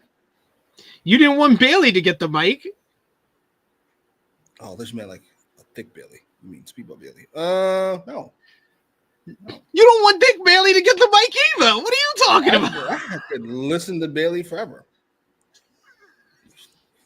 Watching and listening. Speedball was not his strong suit, we'll say. We'll leave it alone. He's a fun wrestler. He is. Oh, I'm glad you admit that. But next up we had the trios match. Wrestler too. Oh God! Now this. See, you gotta add in the disrespect. La Faction Ingobernables going up against Jet Speed and Commander. Lightning quick start sees everyone spill outside where Knight dodged Rush throwing a drink at him as Bailey and Mortos brawled by the stage with Bailey firing off machine gun kicks. We get commentary puts over Knight and Nick Wayne's performance in the Best of Super Juniors tournament, tying for second in their block, which was tied with basically like 8 other people. The match goes back to the ring where Rush was triple teamed with an assisted corner dropkick by Commander. Then we get LFI, who just ridiculously lift up Bailey in like a 3-way gorilla press. I don't think I've ever seen this, a 3-way gorilla press. And they just launch Bailey onto the rest of the baby faces on the outside before we went to commercial break. Speedball is continuing to be dismantled by the heels during the commercial break until he hits his head spring, led to a misdirection between Mortos and Jurlistico, allowing him to tag in Commander, who started running wild here. Flying series of Hurricane Radas. Moonsault press got a 2 count on Jurlistico, who answered with a picture perfect springboard Canadian Destroyer. Knight and Rush tagged in as they started having a slugfest and chop fest. I love how it was like different styles every time 2 people were in the ring here. Like Knight and Rush were having more of a hard-hitting matchup. You had Speedball and the Mortos having like a styles clash of the more powerful Mortos and the quicker Speedball, and then just a straight-up Lucha Libre fest between Jurlistico and Commander. We get LFI. They hit their poses after Rush fakes out with the bull's horns. Then the match breaks down. LFI tries for a triple powerbomb, but the babyfaces hit triple drop kicks, followed by triple dives to the floor. Commander tagged in officially, and he did his rope walk into an assisted code breaker on Mortos for a 2. LFI battled back as Rush hit a snap German suplex. Mortos hits a pop-up Samoan drop, and Jurlistico hits one of the most ridiculous looking springboard crucifix bombs I've ever seen, which got a near fall. Commander floated over Mortos' attack and then fell to the outside with Dralistico, not before tagging in Bailey, who hits a standing twisting moonsault. Knight and Roosh also spilled outside as Mortos turned Bailey inside out with a lariat. Knight's in and saved his partner from a rolling lariat, giving Speedball the chance to hit the Time Adventure smooth kick right to the head of Mortos. Commander, he looks like he's about to hit the move on Mortos, then does the full rope walk across the ring and takes out the rest of LFI on the outside as Speedball holds down Mortos for Kevin Knight to hit the UFO splash, which is a great improvement on the springboard clothesline, because I know you were one of the people that had a problem with him doing the springboard clothesline for his finisher. The UFO splash off the top rope looks much better to end this matchup for the baby faces here. I thought this was a great match. These guys just went all out, full speed ahead, had the crowd on fire for this one. And then post-match, you get the Hurt Syndicate comes back out on stage. MVP says despite getting their asses kicked for 8 to 10 minutes, they pulled off the win. They win the prize next week as they'll get to face Bobby Lashley, Shelton Benjamin, and MJF in a trios matchup. They get to have a taste for that matchup right now, where Lashley and Benjamin hit the ring. MJF stays behind, so Knight and Bailey get the better of the tag team champions. MJF then charges in and gets taken out with the Commander springboard drop kick. The Hurt Syndicate roll outside as they are met with a triple dive as the babyfaces stand tall with the Syndicate left furious as Tony Khan makes the match official for next week's Summer Blockbuster. What did you think about the match and the post-match here with the Hurt Syndicate? We don't need to talk the post-match. What the fuck? That's terrible idea all around for everybody involved. Holy shit. You know what? I got about that. We're going to move on. The match was really good. I enjoyed it quite a bit. Commander, since I last saw him on Dynamite, has significantly toned down the rope walking, and it paid off fucking big at the end. Just big ass rope walk, which I popped for because I hadn't seen it 4 times before. This was fucking dope. Everything about the match was great. And I forgot how much I missed Roosh as a wrestler. He is a lot of fun, if not a bit formulaic. You see him every week, like in the Continental Classic. But you see me once in a while, that shit's fucking fire. I always like Mordos. His gimmick is goofy, but I like Mordos a lot. This was very good, I'd say. Dralistico was even really good in this one too. That springboard crucifix bomb. I was fire. He was not good the last time I saw him, but he was good here. Yeah. We got here. You said the whole ass, right? You did say that, right? Yeah, it was. Yeah, I mean, I don't think it was necessary. They could have just announced a matchup without doing that, but I guess they wanted to give them some momentum heading into next week where they'll probably lose. Big Man Dog says Speedball is like a reverse Trick Williams, where Trick Williams is great on the mic and as a character, Speedball is just great in the ring. Yeah, if only they could combine those two. Must be a superpower. We got Davion who says this match ruled. We got Big Man Dogs who seem to like the match. Good match. You get also Chase who says it was a fun matchup. I was looking at Big Man Dog's avatar. Isn't it usually the Roman smiley one? Does your avatar change based on how good WWE is at the time? When WWE is great, it's Roman with a big smile. That would be awesome, actually. I wouldn't mind that. Chuck Berry says balls to the walls action in this match, but Hurt Syndicate goes over next week for sure. I mean, you got to pin Commander in that matchup because Jet Speed actually feel like a tag team that can be worth of them and actually give the Hurt Syndicate a good to great match. Any shot they have one of them pin probably Shelton, and then we get the Shelton is always going to be the one who gets pinned in this situation. Sorry, Charlie. I mean, there is a chance. I mean, that would be the wise thing to do to set them up for a tag team title match.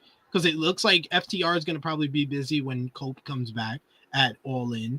The Young Bucks are probably going to be busy with Swerve and Ospreay. Who's left? Like, it's probably Jet Speed is the best option. We talked so much shit when they won the belts, and this about to be fire. About to go on a generational run right here. This is like 2-man power trip right here. You about to see some shit you ain't never seen before right here. This shit's been ass. I'm sorry. Ass.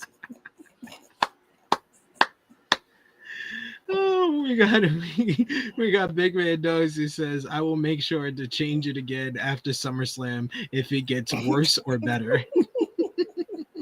Because he did answer yes. Yes, fair enough. Yes, indeed. Alicia Toot is backstage, and she is talking to the Paragon and Daniel Garcia. Adam Cole asks for this time and mentioned that they all share the same disdain for the Don Callis family, and said, how about tonight they have an 8-man tag team matchup? Garcia says that there are a lot of things he wants, and then stares longingly at Cole's title. But getting his hand on the Don Callis family is right up there, so he'll see them later on tonight. This basically would have been the same thing on Dynamite, but it would have set up a show on Saturday or the next day. Instead, it's setting up a match for later in the show. Yeah, I could have used with some like shenanigans. We're gonna do this match. I'll have to catch the fuck one of them up early. Yeah. Into the match. I need something. Or at least replay the pre-tape that they did on Collision, where Callis invited Garcia into the Don Callis family. They didn't even really address that. That'll work for me. Please don't, by the way. This group is too big as this. We're already split in half. Bums and non-bums. A team and B team. Lexi Nair is then backstage with the Patriarchy. They're back! And brings up Nick Wayne's impressive Best of Super Junior showing. Cage says that the fans need to sit down and shut their mouths. But he mentioned Wayne having an impressive showing, but he didn't win the tournament due to the grueling schedule, having 14 matches in 22 days. But no excuses. That schedule would earn anyone a night off, but Wayne isn't anybody. He's the son of Christian Cage and the Ring of Honor World Television Champion. So tonight, he'll defend his title in Denver. Wayne gets in Christian's face and he says, great. Cage did this for him before he left, and it was light work for him. Christian said that that's nice, but tonight it'll be a 4-way matchup. Cage initially wanted to find a place to go lay down with Mother Wayne, saying that in front of her son is wild. But he says that, you know what? We should be at ringside to watch the match, and told him not to worry. Kip Sabian is working on something big for them.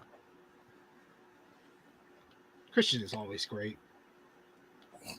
Christian's amazing.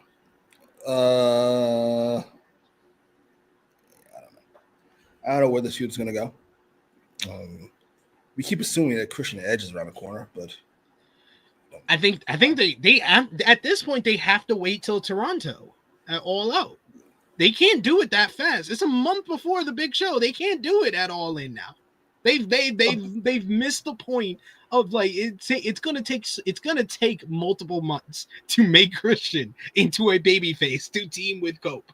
Cope has to find another partner for All In. Samoa Joe's available, isn't he?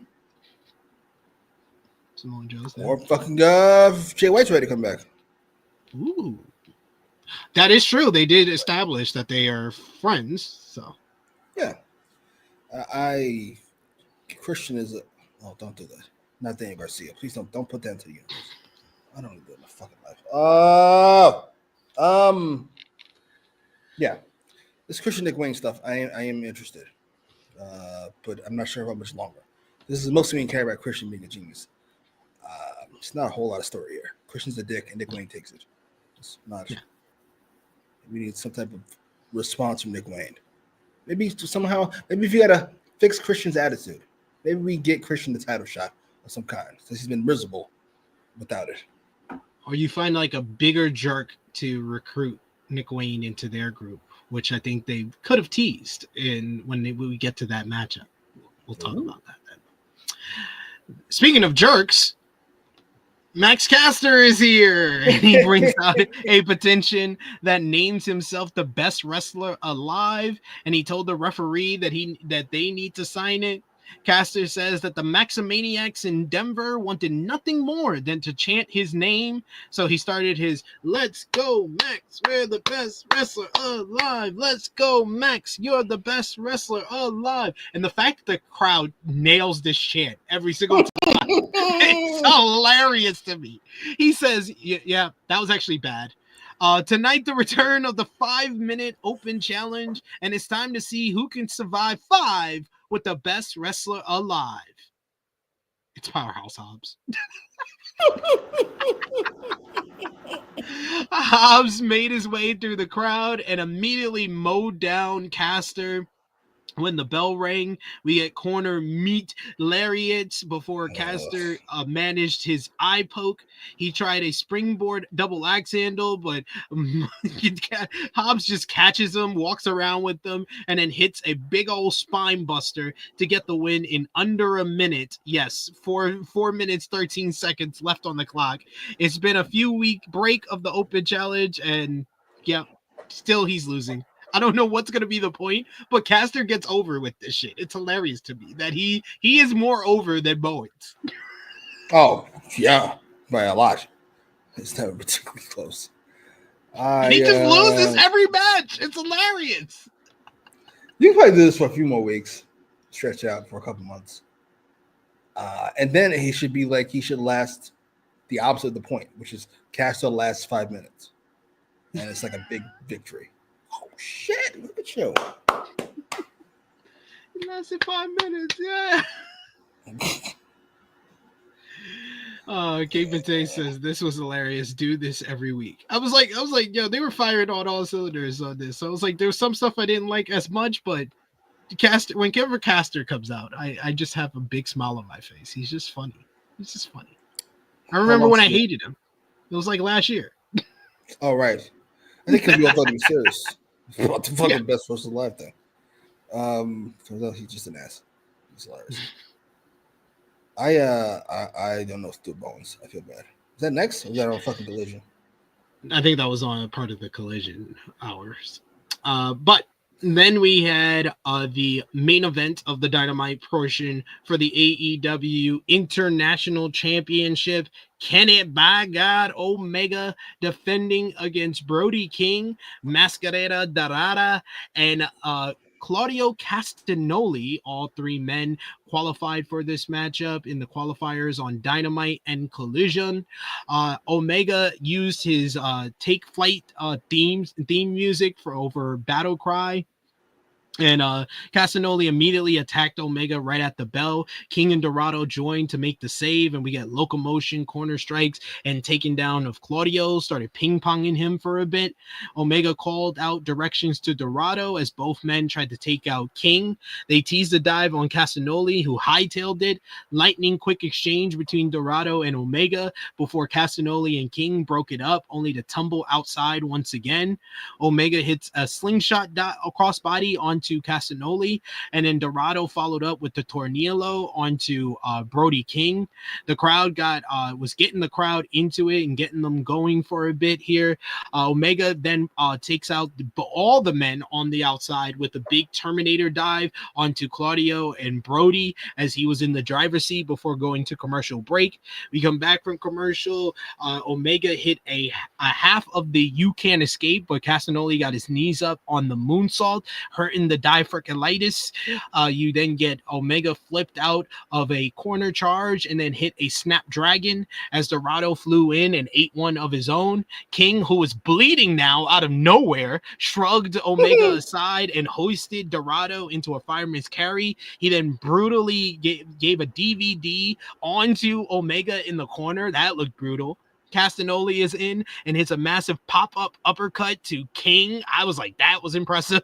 Who kicked out. We get a wheel kick to the back by Omega, who connected with the V trigger. He went up to the corner, but King cut him and Castagnoli off. King wanted a superplex, but Omega cut him off and wanted the one ring angel. Instead, Claudio was able to come off with a doomsday uppercut and then got a 2 count on King. Dorada sprung off the top with the drop kick onto Omega, only to be tossed back outside by Castagnoli. King tried a superplex again, but was sent crashing to the mat, allowing Dorada to springboard off of his back. He looks for a Hurricane Rana on Castagnoli, who countered into a powerbomb onto King. Omega then hit a set of V triggers. He teased the one ring angel on Dorada, who reversed that into a poison Rana. We get Claudio and King re-entered, started clubbering at each other with big lariats, and then finally collided and fell down for the double down as the crowd was going crazy. We get Claudio busting out the giant swing on Brody King before Dorada hits a dropkick mid-revolution for 2, as Castagnoli hit a double stomp. Neutralizer puts down Brody here. It looks like he's about to put him away, but Omega is able to narrowly break up the cover. Everyone starts trading pin attempts, and then a wild pop-up head scissors by Dorada sends Castagnoli flying onto Brody. We get Dorada with the springboard head scissors snap pin attempt as Castagnoli was sent outside, where Dorada hits a shooting star press onto him, then hits a Flossberry flop onto King on the opposite side. Dorada then hits another top rope Hurricane Rana onto Omega. He tries to do the Dragon Rana, but Omega catches him, spins him around, hits the one ring angel. Great finish. This was an awesome match. All these guys really picked it up after the first commercial break, and this was definitely a banger of a matchup. And Dorada, despite looking kind of like he was away from the spotlight in the first portion of the matchup, he really stepped it up in the finishing sequence and got the big spotlight performance that he needed here as one of the unknown guys. And I thought Claudio, he felt more alive in this matchup, especially going at it with Brody. Reminded me of their Continental Classic matches. And then Brody was probably the MVP of the matchup. The fact that he was bleeding and half dead and just was constantly in this matchup and constantly standing out. And then Omega is Omega. He's always great. So this was a great matchup, finishing the night as the international champion, but not before the Continental Champion came out post-match. Kazuchika Okada, the coin dropped as Okada made his way down to the ring to have a stare down with his arch nemesis Kenny Omega. Both men raised their respective titles as the crowd in Denver starts chanting "Holy shit." We get them both shoving the titles into each other's faces, basically showing who's the champion. Omega swings first as the fight is on. Omega tries to go for a big move, but Okada is able to reverse and hits a brutal abdomen shot going after the diverticulitis. Both men escape the Rainmaker and One Wing Angel attempts until Okada bails with his title with his lip busted in the process. And then later in the show, we get a huge announcement by Tony Khan, even though me and Jimmy both were able to predict what the big announcement would be after this angle. And it, in fact, will be Saturday, July 12th, AEW All in Texas, Kenny Omega versus Kazuchika Okada, winner takes all for the AEW International and Continental Championships. What did you think about the four-way matchup and the post-match with Okada and Omega to set up the big first time in the United States matchup at Globe Life Field on July 12th? I thought the match was really good. Great? Yeah, go great. I thought that was a great match. Omega kind of holds together as the star of it. The only star here, quite frankly. But Brody, to me, was MVP. Everything he does looks cool. All of it. Throwing motherfuckers, punching motherfuckers, slamming motherfuckers. It just all looks dope. What's the boy's name? The boy. Your boy. Mascara Dorada. Not the boy. That's wild. That was kind of wild. It was kind of racist. What's the boy's name? Dorada was great too. At the end, he really got the shine big time before we got to its natural conclusion. Claudio was fine. I'm sorry. I know you didn't want to admit this a couple months ago. It's over. Sorry. I thought it was better here. I said it earlier in the weeds that I haven't been into his work that much. I've accepted that you were right, that he is a little bit off, especially in this Death Riders mode, but I thought he was better here.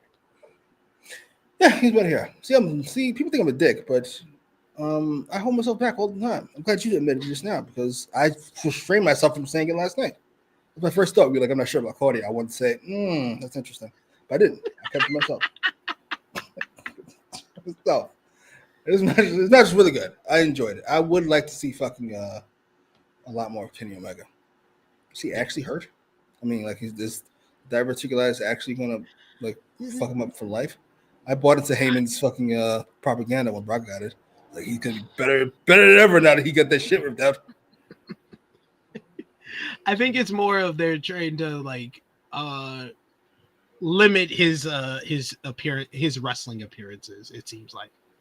And he just did the Anarchy in the Arena, which had to be physically taxing, especially with that table spot that he took in that matchup. So, okay, fair enough. Keep him off TV a few weeks, like you did with Moxley. Oh wait, I wish you would.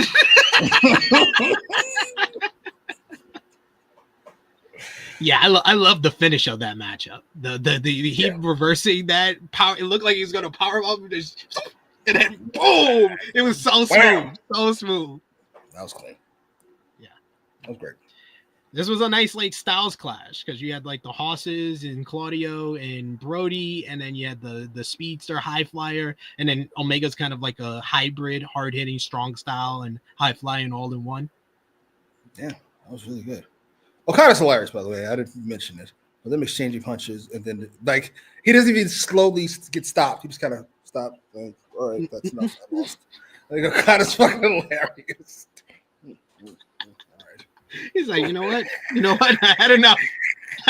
I do love that. That's the ongoing story with Omega. It's just go for the ribs. Go for the ribs. That's his weak point.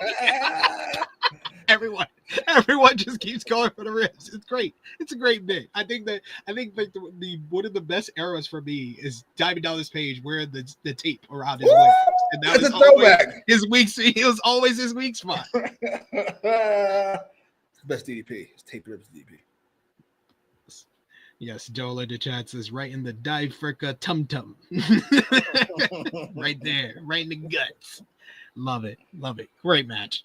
But then we had to go into our collision portion of the show, which started off good, but because we got one point for Nigel McGuinness is here, despite him being next to Tony Schiavone.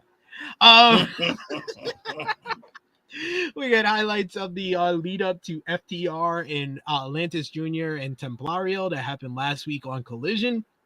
We then go to backstage where Ricochet is talking and says that he'll have his eye on a lot of talent competing tonight to see who will follow and serve his quest for gold and make it a reality to prove Ricochet is out of this world.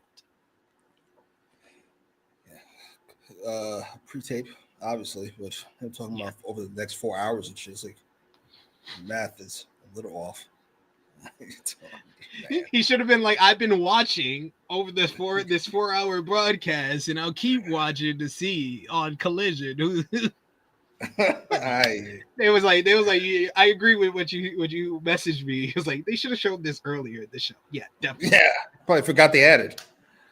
Oh damn, we got 1 minute, right? All right, right here. This outfit is insane. It works. Good job. It works as an annoying heel, absolutely. Then we get Will Ospreay going one-on-one with Lio Rush with Action Andretti in his corner. Tony Schiavone and Nigel McGuinness on the call. They say Rush is wearing his red Koopa Troopa coat as we get a fast start as you would expect between these two. Rush playing Catch Me If You Can until Ospreay caught him with a Hurricane Rana and tears a Styles Clash and then a Hidden Blade as Rush took a powder. We get Andretti ran distraction, so Leo hits a handspring kick and then a low pay onto Ospreay. Back from break, Ospreay connects with a big boot and then Kawada kicks before the handspring corkscrew kick flattens Leo. He picks him up and then delivers a huge spin out torture rack slam for a 2. Rush ate the hook kick, but avoided an Os cutter. He hits a poison Rana and then bounce back cutter for a 2 count.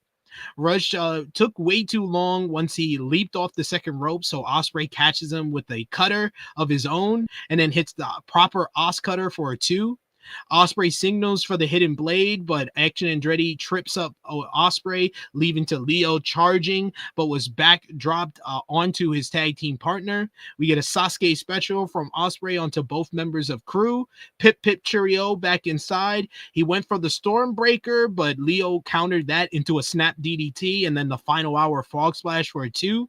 Andretti tried to hand Leo a chain, but that was caught by the referee, so he was popped up into a Styles Clash by Ospreay. 1, 2, 3. Will Ospreay picks up the win in under 10 minutes here. Post-match, you get Action Andretti. He attacks Ospreay from behind. Leo orders him to hoist him up for an assisted neck breaker. Then the music of Hangman Adam Page hits. He power walks his way down to the ring as crew bails initially, but Andretti ran at him with a forearm, narrowly aiding a buckshot lariat before Leo pulled his partner to safety. Along with the official, Page then checks on Ospreay and helps him up as Ospreay gave Page a fist bump here. What did you think about Leo versus Ospreay? Like almost every TV match where Ospreay has, I thought it was too long. It's Leo Rush. I know you all That's like 9 minutes. That's not that bad. I didn't even know it was that long. That's entirely too long. It's Leo Rush. Well, Ospreay's a main eventer. Leo Rush would be nice to say it's not. 5 minutes, done and dusted. Let's move on. Now we got 2 more hours to kill. Speed this shit out. I'm sorry. I thought it was a good match. Yeah. Why? For what? Why? Oh yeah. King Potato says Ospreay finally got his soccer mom hair cut off. If you didn't see on social media, Will said when he got off the plane, when he got home last week, his wife says, "Yeah, we need to have a talk about your hair." And he said he's got to get a haircut now. So that's why he had the different haircut here. It's insane. I hurt my feelings. I'm gonna hold it. You know, I'm taking him down a notch. He goes behind fucking Uncle Ruckus in my wrestler rankings. It's EO, no, Takeshita, then EO, then I guess Gunther and Swerve. I had Ospreay third. He's down there. You can't be fucking down that far. Goddamn. You can't be having people tell you how to cut your own fucking hair. It's insane. You guys really not in charge of your own life. You can't have the hair you want. Oh my god. What the fuck is my wife gives me haircuts. So. What she said, I want you to have a mohawk. Did you get a fucking mohawk? No. All right, so we'll move you ahead, Ospreay.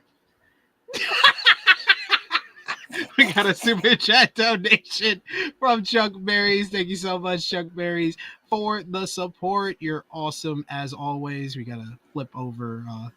Had to change the view over here. So let's go here and give you one of these. And Blackpool Combat Club, they better wear out Teddy as long as they can.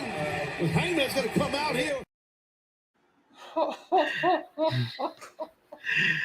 Chuck Berry says, God bless old man Shivani, but damn it, his constant overselling is as old as he is. I'm just saying. He's the fucking worst. He's not the worst. Homeboy and Raw might be the worst at this point. But, Toni should know better. You're a wrestling guy. Calm down, please. Relax. Listen to the fans. Who cares? They're going crazy.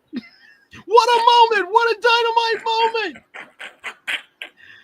Could you imagine you're watching some movie and then something awesome happens? You're like, yeah. And then somebody right next to you goes, listen to the crowd. Shut up. What the fuck? I want to hear that shit, man. Then we get the post-match, which I thought was much better than the match, even though I thought the match was good. Hangman Adam Page gets on the mic. He remains in the ring, and he says that if Will Ospreay will have his back, then he'll have his. As much as he appreciates it, Page will make one thing perfectly clear. He's his own man and doesn't need help winning the AEW World Championship. Not from Ospreay, and especially not from one of the worst men walking this planet. Hangman doesn't need help from someone who threatened the safety of his family for his own glory. Last week, Page made a promise, and tonight he'll make another. He'll never need or accept the help from Swerve Strickland. Page will still ride into Texas against Jon Moxley and regain the All Elite Wrestling Men's World Championship, as All In is a night for all of us. It'll be his night, though. Jon Moxley then appears out of nowhere. It's like he spawned from the ring, Matt, as he appeared behind Page's back, and they have an intense face-off for the first time on the road to All In. It was brief, as the rest of the Death Riders, Marina Shafir, Wheeler Yuta, and Claudio Castagnoli surround ringside as well. But then Will Ospreay comes back out with steel chairs in hand, giving one to Page. Moxley solely calls off the troops, refusing a chair from Claudio Castagnoli, who grabbed one and then it slipped. It seems so improv, him grabbing the chair and everything, as the Death Riders collectively leave with Ospreay and Hangman standing tall next to one another. What did you think about Hangman's promo and then the first stare down with him and Jon Moxley? During the stare down, I realized I don't hate Moxley as much as I thought. I do hate the Death Riders. So I was like, this looks kind of badass. This bald-headed psychopath just standing across the ring from me. Then the boys came to go. Right. It's the Death Riders has sucked up. like Claudio by himself, good. Moxley by himself, good. Even Marina Shafir is. I said this like 6 months ago. Marina Shafir and Wheeler Yuta are the only ones that benefit from this whole Death Riders thing. Certainly, that is it. The only people, and one of them should get released. And Jesus Christ, man! Why do you always need people to be fired? I don't understand you, sir. Jimmy Macram do not necessarily reflect those of True Heel Heat, its viewers, or affiliates.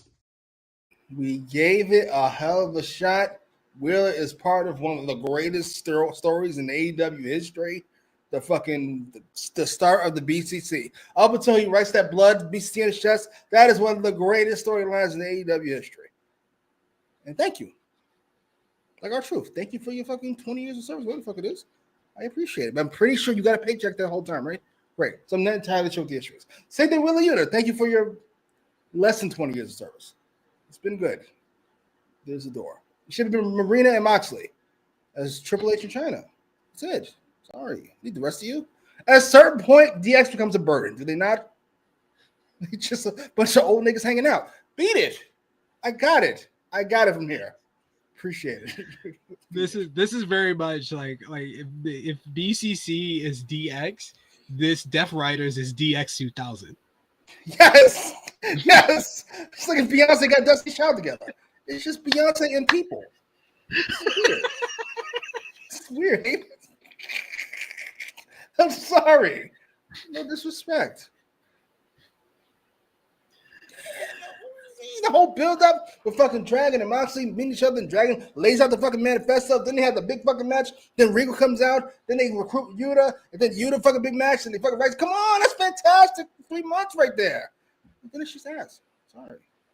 Ass for years. Move on. Nah. My analogy is much better. In NWO 2002, it's a lot of time in between. They have their whole run, then they come back. NWO 2000 is a better reality, is a better comparison. NWO 2000 is a better comparison. NWO 2002, that's like years apart in a different company. That's not the same analogy as DX 2000, which is literally 6 months after DX ended. How different were they by that point? It's so jarring how what happened in 6 months. And so we're not equals anymore. Sorry. I've done shit these 6 months. What have you done? Just sat on your thumbs for a fucking month. Then we get Lexi Nair is backstage with the Don Callis family. Callis said Adam Cole made a challenge and they've accepted, and said what almost happened to him last week thanks to Kyle Fletcher was bad, but they'll finish the job tonight. Wow. Callis turns his attention to Bandito and the Outrunners and says that he'll show Bandito Proto Sheeta tonight, and brings up the best luchador in the history of pro wrestling and the person who will join them in the matchup, Hachicero, who walks in and cuts a promo in Spanish while Kyle Fletcher makes some of the most outrageous reactions and gift-worthy hysterical shit I've seen in a while. Callis gives Takeshita the opportunity to cut a promo. He cuts one in Japanese, and then Callis says they're going to kick some ass tonight. I like Kyle Fletcher. I like him a lot. If he was ad-libbing, that is wild. He can't have his fucking moment. You got to big time his fucking moment? That was gross. He did big time his moment, though. Yeah, he learned from the best, Will Ospreay. I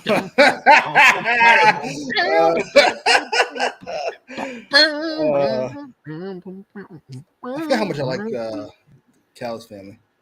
There's an alternate universe where Takeshi's walking around with that fucking belt in his briefcase, and the world is ready for it. Yo, the world would love it. They would love it. It's just Takeshi having great matches. Oh, god damn it. Takeshita versus Swerve? Give me that. Takeshita versus Cope, I'll take. Over Moxley versus Cope. That'd be fire. Come on, man. Instead, we got John Moxley putting on average matches and dropping the ratings. Good job. Fantastic. Takeshita versus Joe? In a cage? That was no teeth. Let's go. Let's go. Then we had FTR. They came out for tag team action, going up against the CMLL duo of Atlantis Jr. and Templario. Atlantis foolishly wanted a handshake with Wheeler Yuta to start off, who knocked him down and then mocked him. So Atlantis answered with an impressive spinning head scissors, leaving Wheeler scrambling. Templario was in with Harwood, who ate a quick takedown, and then Harwood begged off, even kissing the boots of Templario. Harwood tried a cheap shot, but suffered multiple chops and then a pump knee, as did Wheeler for his troubles. Atlantis fell in for a double takedown as dueling thrust kicks led to a pop-up drop kick, sending FTR to the floor, who avoided a double baseball slide, blind tag back inside by Wheeler, as Templario had his attention turned on Harwood, and Wheeler tried an avalanche German suplex, but Templario rolled through, only to run into a Harwood spine buster for 2. They isolated him for a bit until he was able to make the tag to Atlantis. Wheeler drags Atlantis outside while Templario got a close 2 count off a Marty Scurll cradle. Forward roll got a near fall as Harwood just barely survived the onslaught. Blind tag by Wheeler as Templario was left fighting both members of FTR and avoided a shatter machine before Atlantis Jr. made the save. Thrust kicks and then a DDT led to Atlantis going up top, but he was crotched by Harwood. Wheeler was sent to the apron as Templario wanted a double suplex back inside from the apron, but old school ways, they did the trip pin, except this time Wheeler didn't hold down the pin, but Wheeler was able to get the 1-2-3 for the victory here. The FTR picking up another win. They are 5-0 since their heel turn at AEW Dynasty. Post-match, Stokely Hathaway gets a mic and he says that there's something important that needs to be said. Shocker, FTR wins again. They're the winningest tag team in AEW history. He says it doesn't matter to what country you're from, everyone falls to FTR. Harwood was going to say something, but they booed him so loudly that he said Denver missed their chance. Top guys out. Harwood then trash talk fans laying down on the stage and had Stokely count a pin on him as he challenged a fan to step up. I love FTR. This was a solid match. It wasn't like a great FTR matchup, but goddamn, were they bumping all over the place to make the luchadors look good. And I thought Atlantis and Mario looked good in this one because FTR was just bumping like crazy in this one. Yeah, the match was good, but it was about halfway through this match. Definitely after the post match, we're done. We got nothing left for the show. We're just gonna have FTR kill time with the wrestlers, kill time talking. We got 20 minutes to spend, so let's fill it up as much as we can. FTR is great, we know this, but we're gonna need them to do something. I don't know what. I'm not big on Edge, and whatever the fuck. I'm sorry. I'm sorry. I don't care. No, listen, if it's Edge and Jay White, I'm in. Obviously. Jay White versus fucking Hornswoggle. I'm in. And Jay White, we know Jay White is always great against FTR. This is true. Oh, goddamn. I missed Collision. Never forgive y'all for ruining it. But, yeah. This was fun.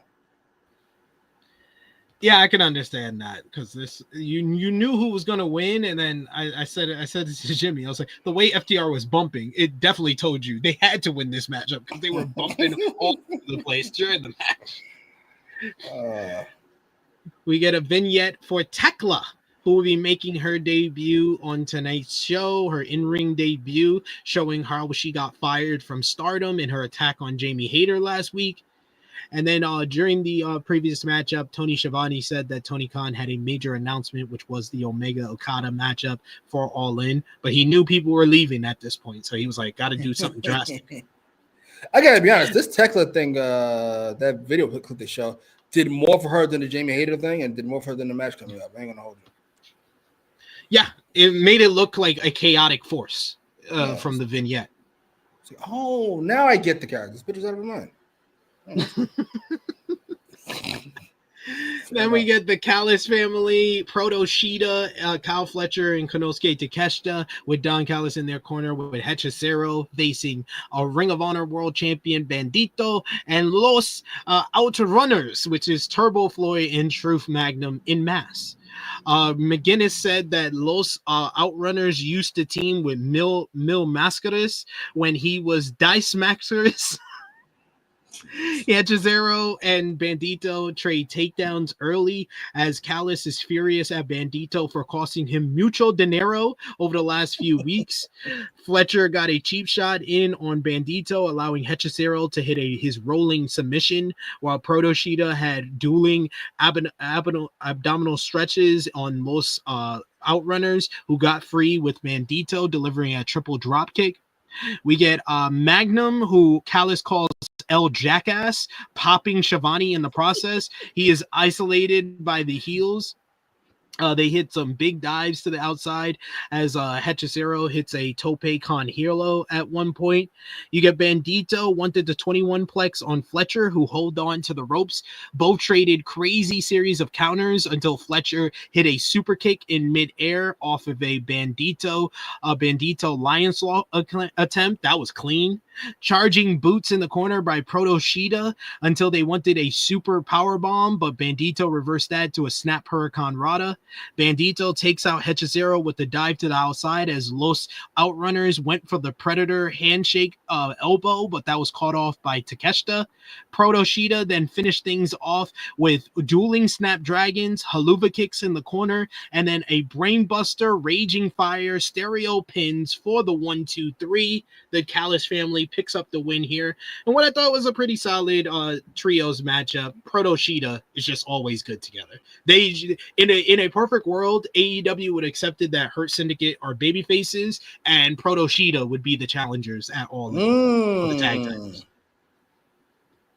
Yeah, if I had to take the belts off of Lashley and Benjamin, these would be the two to do it. I like them together a lot. You've got the over the top. That'll be nice.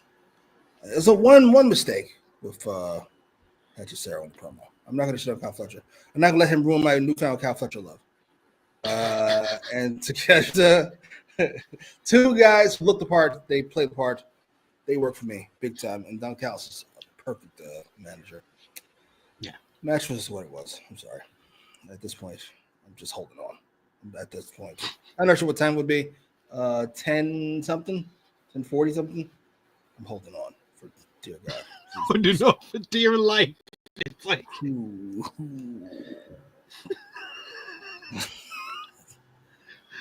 footage of the tag team street fight from last week between Megan Bayne and Penelope Ford versus Harley Cameron and Anna Jay airs, and it drove home the toughness of Harley Cameron even in defeat. Backstage, though, Ford says that Jay should have bowed down after what happened to Harley last week, and the camera pans down to Anna being beaten down. So Bayne drags her to the stage. Bayne wanted face descent, but Ford ordered her to do it off the stage. But Toni comes out for the return, making her return to AEW for the first time in nearly 2 years, as she takes out Ford with the lead pipe. She was about to, Bayne was about to charge her, but both had to be separated by security. Mello got a loud pop for her return as well, with Harley Cameron taking some time out. This sets the stage for Tay J making their return and reuniting to face off with Megan Bayne and Penelope Ford. Good return for Ty Mello. Like, 3 hours into the show, the crowd popped for this, so good use. But this got another, this basically was like the Tekla debut from last week, where they're like, straight to the back, never mind, good stuff. What's going on with Megan Bayne? Who did she piss off? It can't be the Thunder Rosa thing. They don't like Thunder Rosa, so that didn't piss them off. What is going on here? What is going on? What happened with Thunder Rosa? What happened with Thunder Rosa? What did I miss? The chair thing. Went back. Yeah. I totally forgot about that. Yeah, that didn't do it. I don't know what did it. Outside of the fact they don't like changing their plans. I don't know what the plan is. Do you hear what you said, by the way? When you they don't like big men and they don't like big women. That's true. Do you hear what you said though? When you recap, you said she was going to give her I forgot her name before this, the F5, and then Penelope Ford ordered her to do it off the stage. One more time. Penelope Ford ordered Megan Bayne. What? To who? Did what to who? What is going on? Well, I don't understand at all. I guess she couldn't beat Toni. Toni's on a generational run right now until she loses to Mercedes. It was too soon to give her that shot to me now. Like, in retrospect, it's definitely too soon. But how was the solution to that? Her and Penelope Ford. As equals even. Huh? No. Penelope Ford as her minion, whatever you want to call it. It's insane. And that's what it's always been like. So, yeah, this was a weird choice of having her be like, yeah, or you should do it off the stage, and her listening. Ew. She should have looked at her like, no, bitch, I'm going to do it right on the stage. I do what I want. Get out of here. Should have F5'd her instead. Big Man Dog says, I have to say this, though. I prefer AEW's ADHD pacing over WWE's drone shots and landscape footage. I do get annoyed at how many we get in an episode of Monday Night Raw or SmackDown of, hey, this is the arena we're at, landscape shot or drone shot all around the arena. Look how many people we have. Sold out crowd. That's true. I do too. This is fucking Law and Order. I got it. I know where we are. I don't particularly care. Like this. What is this? It'd be like it's 9 p.m. Eastern time. Dun dun. Shot of the courthouse. Shot of this. I know it's a building. The fuck? Who cares? I know you're in a building, sir. I know where you're at. You've said it like 8 times. Jesus. And it's sold out. Fantastic. Good for you, I suppose. Jesus. Lexi Nair is backstage with Anthony Bowens and Billy Gunn as Bowens says that he wants to officially announce that this month is the Pride of Pro Wrestling Month. Bowens then challenges Kyle Fletcher next week at Summer Blockbuster. Nair and Gunn both love it, as Bowens says that Fletcher will get his ass kicked by the 5-tool player. Good luck to you. I don't see. Why do you keep challenging these people that are obviously going to beat you? You challenged Okada on Collision last week. Now you're challenging Kyle Fletcher. Like, you're going way too up the food chain. You were doing good when you were facing the Lee Johnsons and Blake Christians of the world. When you went up to this food chain, you've gone to Ricochet, to Okada, and now Fletcher. Who's next? Takeshita and Ospreay? Unless we could tell us to a story where Billy Gunn's like, yeah, this is not working out for you. I've been here. I was back here in SummerSlam of '99. I was punching above my weight. Let me tell you, then The Rock cut this promo about me praying to God, and it was all a wrap from there. I had to go back to DX 2000. Next, I'm going to join the Death Riders. So I'm telling you, kid, reel it in. Reel it in. It'll come in due time. Not this month. What do you call himself? The Pride of something month? Shut up. Pride of Pro Wrestling month. You're not going to fucking straight guilt me into liking you. Not gonna Straight guilt. Oh my God. Sorry for all the awful things that continues to happen to your people, but it's not going to make me like you. It is not happening, Captain. I'm sorry. We got Big Man Dogs who said he's doing Max Caster's gimmick, except not funny, and it takes him way longer to lose. Right? Straight guilt is wild, sir. What do you call it? What you call it? Straight guilt is straight up wild. It's not my fault. I didn't make any laws. I didn't ban anybody from doing anything. It's not my fault. Leave me alone.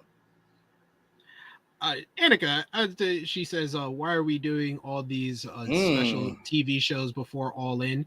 I think it helps with the build to the shows, because I always go back. It feels like the way they've planned out the build to All In is very reminiscent to the build to All Out 2021, which is one of the best builds they have ever done, where they did Fyter Fest one week, Road Rager the next week. They had another big show after that. Aleister Black debuts after that. They were doing big stuff every week to build to the big show at the end of the summer. I have no problem with them doing special TV shows, because those tend to be AEW's better shows. The problem here is that WBD give them 4 hours. If this was a 2-hour AEW Dynamite Fyter Fest and then 2-hour next week Summer Blockbuster, I would have no issues. These special TV shows are not the issue. It's the time span, the runtime is the issue here. Oh, we're definitely going to agree on that. It's definitely the main issue. Yeah, the big shows, I don't mind. Even big matches, but 4 hours worth of fucking... Who's in this? Good Lord. LFI and... whoever the fuck this Callis family face, and then the Callis family facing more people. All right. It's like we had to split up the Callis family into 2 different teams. Like, really? we didn't have no more women on the show. We couldn't do another women. There's no women inside. We have to do 2 Callis family matches. That is insane. Jamie Hayter and who else? Willow and Stat. That's insane. Can you imagine EO not being on the show? What's going on?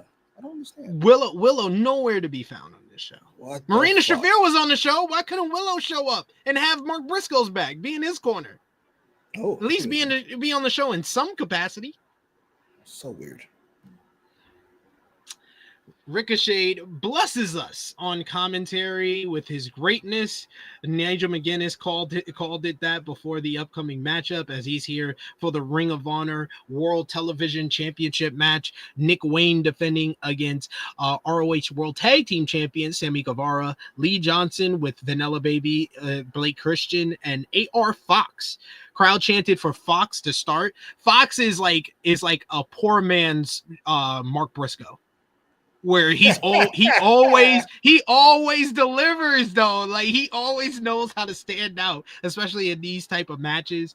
He has a quick sequence with Sammy Guevara where they have a stalemate. Then Wayne and Fox reignite their rivalry briefly, but then Johnson pulled Wayne to the floor. Fox took Johnson out with a big dive, and then Guevara chopped the hell out of Wayne back in the ring.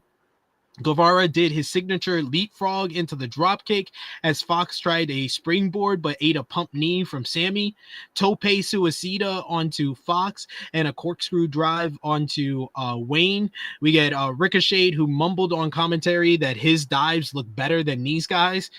Johnson connects with the somersault dive before Fox did a moonsault off the apron. Fox played to the crowd, allowing Christian to hit a somersault senton off the ring steps. As anything goes in this four-way matchup, and Johnson was in control before we go to a commercial break. Things return with Guevara blasting Wayne with the leaping pump knee. Then AR Fox starts going crazy with this one. He does a crazy somersault dive onto the outside, onto Sammy Guevara and Lee Johnson, and it leaves Wayne in the ring with Fox as Shivani brings up their history with one another. We get a twisting brainbuster by Fox, who trapped Johnson in the ropes and then hit an incredible slingshot destroyer. Fox then went up top and hit the swan dive onto the pile on the outside, and then tried a senton onto Nick Wayne, who got his knees up, and then finishes things off with the Prodigy driver. 1, 2, 3. Nick Wayne retains the Ring of Honor World Television Championship. Post-match, Christian raises the title in the air like he's the champion and then places it on his son's shoulder before giving him a hug and leaving. This was pretty fun, if not completely pointless. Perfectly said. Bunch of motherfuckers doing flips, and Nick Wayne wins, which we knew we were gonna get. Lord. All right. I thought the interesting part was Ricochet being impressed with Nick Wayne. So what if he recruits Nick Wayne into his group, and that's how we get the patriarchy to turn on Christian?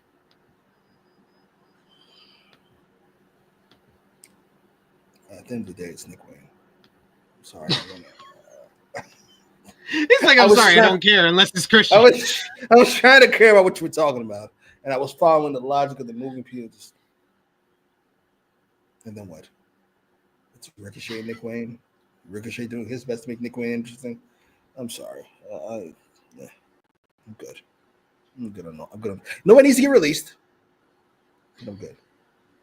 Except Sammy. But Sammy Guevara. At least he didn't come out with Dustin Rose, so I give him points for that. That's true. Yeah, this was fine. House show, ROH match. No interest. There we go. Oh, really? Thunder Rosa is on ROH tonight? I did see that. It's a tag match for somebody. Okay. At least she's getting some type of run, please. Yeah, she was complaining about something. Send her ass to ROH. Yeah. So you want to do something? Here's ROH. They'll probably do Thunder Rosa versus Athena in Texas at Supercard of Honor. They're both from Texas. Why not? You said I went, oh, and in my brain really fast. Well, it's not gonna be an all in. It's not gonna be on the pre-show. And then went, oh, right, forgot. Ring of Honor thing they got down there. Yeah, sure. All right, fair enough. We got another super chat donation. Thank you so much, Chilling with Chase, for the love, and we will, of course, give you one of these. Kill him, but don't push me. That's Tupac. He says, "Shout out to Jimmy for watching Collision. The dedication for the Ramble. Salute." Thank you, brother. We'll be saying that next week, but I appreciate it. I knew you were gonna say that. It's like a message me at like 10 to 15 p.m. Eastern. He's like, I'm telling you right now, I'm not doing this again. I'm swerving the Ospreays, then I'm out. Thank you. Appreciate it. Next week, I'll be reviewing this whole show and just coming up with ways to ask Jimmy what he thinks. Yeah. Thank you, brother. It was I could say it was painless. It was not painless. It wasn't the worst thing in the world. You can say that. It wasn't the worst thing in the world. Yeah, that's a lot fair. of fucking wrestling for me, but it wasn't the worst thing in the world. That's fair. Yes, Chiller with Jay says this was amazing by Tony Khan. He says Collision progressively got less interesting as the show went on. All-time stuff by TK. It's insane to me. You have that roster and put on things that are not interesting. It's impossible. You telling me like Athena couldn't get run on this show? Like Athena would have been more interesting than half of things on this third and fourth hour. Like, what the fuck is going on? I don't understand. Outside of the fact that the women, which is not a crime to me at least. Why are they not on the show? This is 3 or 4 of the most talented people in your fucking roster. I don't understand. And no, I don't give women's matches because of the women. I don't care that much. But the fact that they're the most talented people on the roster means they should get a spot. That's how that works. Yes. Willow, Statlander, Jamie Hayter. What the fuck is going on? These are top echelon, like top 20 people on your whole entire roster. How do you not find a way? How does the women get 15 minutes on a 4-hour fucking show? Oh my god. That's insane. Yeah, that's insane. So when you win fight, you get one real match, a squash match, and a 3-minute segment. That's all you can get. So UN SRS posted something about it. Like, you know, if the faithful are posting about it, it's a big deal. I'm the faithful now. The faithful. I had an old social media post that went viral of me talking about if I praise WWE, I get shit of I'm a faithful to WWE. If I post good shit about AEW, I'm a faithful to AEW. See, you are a part of the problem. Maybe for people who don't pay attention, that would work. But unfortunately for me, I pay attention. I saw that thing after what pay-per-view just happened? Double or Nothing? Mm-hmm. Yeah, it was like, when was the last time the time lapse was positive about AEW? You see, I said, we're well, what are we doing? He said, we're turning things around, or we're on the up. I said, we. I did not say, I'll go back to that post. I did not say we. I did not say we. I did not say we. What's going on here? I did not say we. This nigga's taking no bumps. I did not say we. That's outrageous. That's outrageous. That's outrageous. One chair shot. 1-0. What is going on here? I said, "What? This is a shame. He's setting himself up for failure. You hate to see it. That's outrageous. It's okay. I'm here for you. Who has your back like I have your back? Nobody. Nobody. It's outrageous. It's outrageous. Outrageous stuff. But we had we got in the chat. We got Big Man Dog says, is Athena in Guantanamo Bay or just ROH purgatory? I guess that's a little bit of both. Yeah, it's subjective, but he doesn't view her that way. You guys have a significantly higher opinion of Athena than he does. Seems so. They're gonna do it once here, then they're gonna do Mercedes again here, then it all in. We're gonna ride. Somebody has been paying attention the last 2 years. And then finally, you had Tekla making her in-ring debut. I thought the entrance was really good. And she got a pretty good reaction from the crowd. She looked like a star with this entrance gear that she had as well. And she's facing Lady Frost here, who charged in the corner at the bell. She cracked Lady Frost with a thrust kick before applying a crossface while wrenching at the mouth. Tekla argued with the referee, allowing Frost to hit a thrust kick of her own, but Tekla answered with a running boot in the corner, hanging in the ropes like a spider. Frost fired back with some forearms, but Tekla waffled her with one of her own before doing the spider walk. Then Tekla hit a spear and then applied the death trap choke for the submission victory here via referee stoppage. Post-match, Tekla ripped away at the mouth of Frost until Queen Aminata made the save, hitting the ring. Lord. We get a stare down between Queen Aminata and the Toxic Spider. And then after a commercial break, Queen Aminata is backstage and said every time someone new comes to AEW, they try making a name for themselves. She tells Tekla she's the one and only African queen and says they stomp on spiders in Africa. The challenge is official for next week at Summer Blockbuster. As Aminata said, they'll find out who will stomp on who. So that's made official for Summer Blockbuster as well. What did you think about Tekla's in-ring debut and the confrontation with Aminata? We stomp on spiders in Africa. Unlike every place else in the world where we what? Rub their heads. My miss let spiders live. She doesn't like killing insects.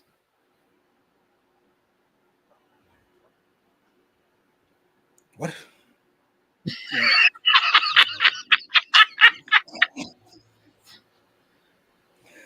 Do you kill them?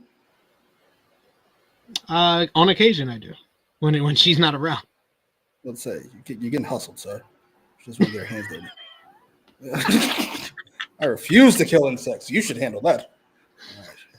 All right. Yeah, I'm not. It's fine as hell, even with that awful hair. But yeah, this was Tekla's whatever. I like the idea of the character. I like the presentation. I like her energy. I don't know how it fits all together. Like I kind of feels all over the place to me. I'm not sure I'm a fan. I'm waiting and see. I like Tekla. I've liked her since she was in Stardom, and I'm willing to see what's going on here. But feels like, I mean, I like the fact they set her up for a real matchup for next week instead of just more squash matches, because they tend to get in like a holding pattern when they do more than one squash match in a row. Did you delete that picture of Aminata yet? You literally said that. You literally asked that right after I do it. God damn it. I'm sorry. You were talking, my brain was up. It's like, I don't care what you just said. You have that picture of Aminata again. She's in her underwear. She's basically in her underwear. he's like Caprice Coleman on commentary on Ring of Honor. She's the queen to me. God damn. Did you All find right, that quote, by the way? Oh, go ahead. Yeah, I was referring to the timeline. I said what did I say? The positivity for AEW on the timeline has been a breath of fresh air. Been crazy long since we had this feeling again. Yeah. On the timeline. Talking about not talking about AEW, talking about as a fan, as the fans. As a fan of what? Of professional wrestling. Oh, okay. Yeah, all right, sure. Yeah. I know what I'm talking about. I'm with you. I'm with you. I buy it. I'm sure everybody else buys it too. I'm sure you don't, because I can tell your sarcasm. I've known you for 20 years, sir. I know you for 20 years. I know you for 20 years. I'm the guy that you tried to question his blackism, his blackness. Like, goddamn. I know. After you did it, sir. When? You did it right before I said it. I'm giving you what you want. I'm showing you Aminata pictures, and you're still trying to badmouth me. I love that. To shut up and be grateful. That's outrageous. No, shut up and beat your meat. But yes, next week it's Tekla going 1-on-1 with Aminata. That hair is fucking heinous. Damn. Way less out. She's not naked. Jesus. Sorry, I hate this fucking hair. So outrageous. Right, Dion? He starts it and then he won't let it go. It's outrageous. It's outrageous. How am I not letting it go? I defended myself, and all of a sudden I'm the bad guy. It's insane. Question my blackness. You did it first. I did not do it first. You did that. Don't do that. Don't do that. What did you say? You said Jimmy's blacker than me. And I said, yeah, one ways to one. No. That's all that happened. That's all that fucking happened. You had to throw that in. You had to throw. I give you a gift and you're just like, here, yeah, thanks. And then punch me in the ribs. What am I supposed to do with it? What am I supposed to do with it? Punch me in the ribs at the same time. Jesus. But next we had the Paragon the Paragon and Daniel Garcia going up against the Don Callis family. This is the main event of the Collision portion of the show. You get Matt Menard and Don Callis joining the commentary team. Already are insulting one another. Callis saying that no one wants to hear Menard's Quebec accent. We get fast tags by the Callis family working over Cole for a bit. Garcia tags in and he starts running wild. Garcia traps RPG Vice and Alexander in the corner and starts raining down punches until Archer chokeslams Garcia to the mat. Garcia gets worked over during the commercial break. He leaps for a hot tag as the Paragon made fast tags in and started running wild on the Callis family. Archer on the outside, he lays out a whole bunch of the baby faces for a bit until the match breaks down. Romero hits a double sliced bread on O'Reilly and Strong. Cole and Beretta start trading forearms until Cole hits a pump kick and tries Ushigoroshi, but Beretta escapes and hits a half and half.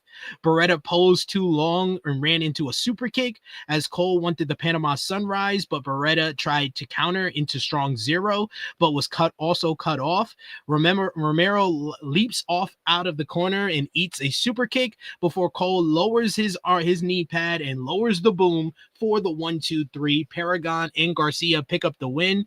Garcia did his dance at Callis on commentary before Paragon in the ring raised Cole's hand, hugging O'Reilly and Strong. Kyle Fletcher and Konosuke Takeshita slowly walk out to the stage and help their team up and have a face-off with Paragon and Garcia to end the show. This was just fine little party match, the lesser of the party matches that we saw on this show. And that was the main event. I appreciate them letting me know what to expect next week. That's the best I can say about this episode of Collision. And letting me know that you all been lying about the quality of Collision last 6-7 months. We haven't been lying. This was a bang average episode of Collision. Thank you for confirming, TK. I appreciate it. Yeah, that's what I figured. A whole bunch of nobody's doing a whole bunch of nothing. Gotcha. Appreciate it. Never doing that shit again. Dynamite was good at least. 3.5 stars. It's because it's a we squash match.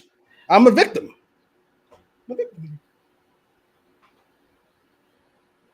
You're the victim. You're the victim here. Certainly. What? This is outrageous. This is outrageous. Oh my God. This guy with his victim. He's saying that straight people are the victim in Pride Month. He's saying that he's the victim in this situation. This is outrageous. But that brings us to the end of this Fyter Fest episode. Jimmy he is a heel. He is a heel. What are we talking about? It's outrageous. All right. I feel like Drew McIntyre. I'm right. Why y'all saying fuck me for? I'm right. What the fuck? But let us know in the chat whether you gave this episode a thumbs up, thumbs down, thumbs in the middle. Out of 10, what did you give the show? And of course, your MVP, LVP match of the night. Jimmy, you can write down your score now. And of course, what? Both or all 40? Or do you want to grade it separately, or you want to grade it as one? Totally up to you. I watched it already. The hard part's done.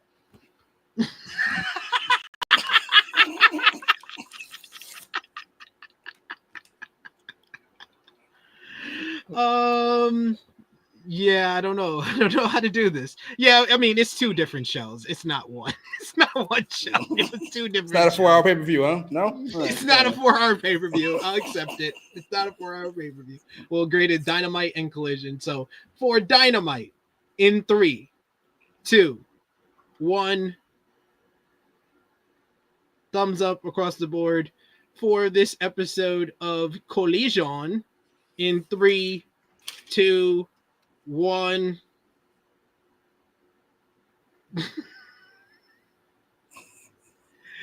All right, out of 10, what I gave Collision, I'll give Collision an 8.5. I mean, no, Dynamite? Not Collision. Dynamite, 8.5 out of 10. What did you give Dynamite? There you go. 7.5. And out of 10, what did you give the episode of Collision? I gave it a 5.5. Oh, spot on again. Right, there you go. So Collision, the Collision portion together would be a 10. So that would be a 5. Then the 5 would be the score for Collision. And then for Dynamite, altogether between the both of us, it would be 16. So that's an 8. And then we'll add those up. 8 and 5 divided by 2. This episode gets a 6.5. So thumbs in the middle for the entire Fyter Fest. It's nearly low enough. Math is the math. I just do the math. I just give you the math. Jimmy, who we'll give overall for MVP, LVP, and match of the night. Who was your MVP for the show? MVP, I struggle between Brody and Ospreay. I'm gonna go with Ospreay. Really good promo, good segment with the Hurt Syndicate. Then he had a good match. I'll go with Ospreay. MVP for the show, I will give it to. Yeah, you're probably no. Yeah. Okay. No, I had a problem with them saying AEW sucks. Sure, you did. I'm gonna give it to Kenny Omega. I'll give it to Kenny Omega. LVP for the show, Jimmy. Oh, you know what? Tony Khan? Nah, I'm not giving Tony Khan. First one was good. We're gonna give it to Anthony Bowens. Oh, you know what? Wait a minute. We're gonna give it to Kyle Fletcher for fucking big time in Hechizero. Asshole. I'm gonna give it to David Zasloff and WBD for making this a 4-hour show. He'll be out of a job soon. I'm gonna hold you. And match of the night, it's definitely Omega, Dorado, Claudio, and Brody. And I like the 6-man earlier. Yeah, I'll probably go with the main event. And that is a Fyter Fest for this week. Hopefully they listen, they watch, they keep watching AEWramble. They take our notes and our criticism, and next week is better, even though Jimmy's only going to watch the Dynamite portion. Jimmy, let everybody know where they could catch you, where you can see you on social media, and when they can see you on your YouTube channel. At Jimmy Macram on Twitter and on YouTube. There's TV shows, movies of that. That's I enjoy. Let's say I haven't watched anything I don't enjoy recently. Yeah, I'm done with The Bear. Not doing that shit. Last of Us ain't going great. You know what? There's no shit that I don't enjoy. Goddamn shame. You can follow me on the Twitter machine at TrueHillSP3. Follow the gang, Facebook, Twitter, Instagram, TikTok at TrueHillHeat. I will be back here tomorrow at 1:05 p.m. Eastern Time with our WWE AAA World Collide and WWE Money in the Bank previews, previewing the two huge cards in Los Angeles on Saturday. Join me and Maggie where we're going to give our predictions for both cards, so join us for that. And of course, at 10:05 a.m. Eastern Time on Saturday for the True Hill Heat flagship podcast with myself and Miss Chrissy Love. On Sunday, we'll do a review for both shows, Worlds Collide and Money in the Bank. So you got a full weekend of content from us here at True Hill Heat. But for Jimmy Macram, it is me, your True Hill Phenom SP3. We'll be back here next, probably again, 12:05. Is that okay for next week? We'll do 12:05 again. You know what? Yeah. Time to turn this life around. 12:05 p.m. Eastern Time next week for AEWramble, reviewing the summer blockbuster. But for Jimmy, it is me, your True Hill Phenom SP3. This has been AEWramble, episode 201. Winner takes all. We are signing off until next time.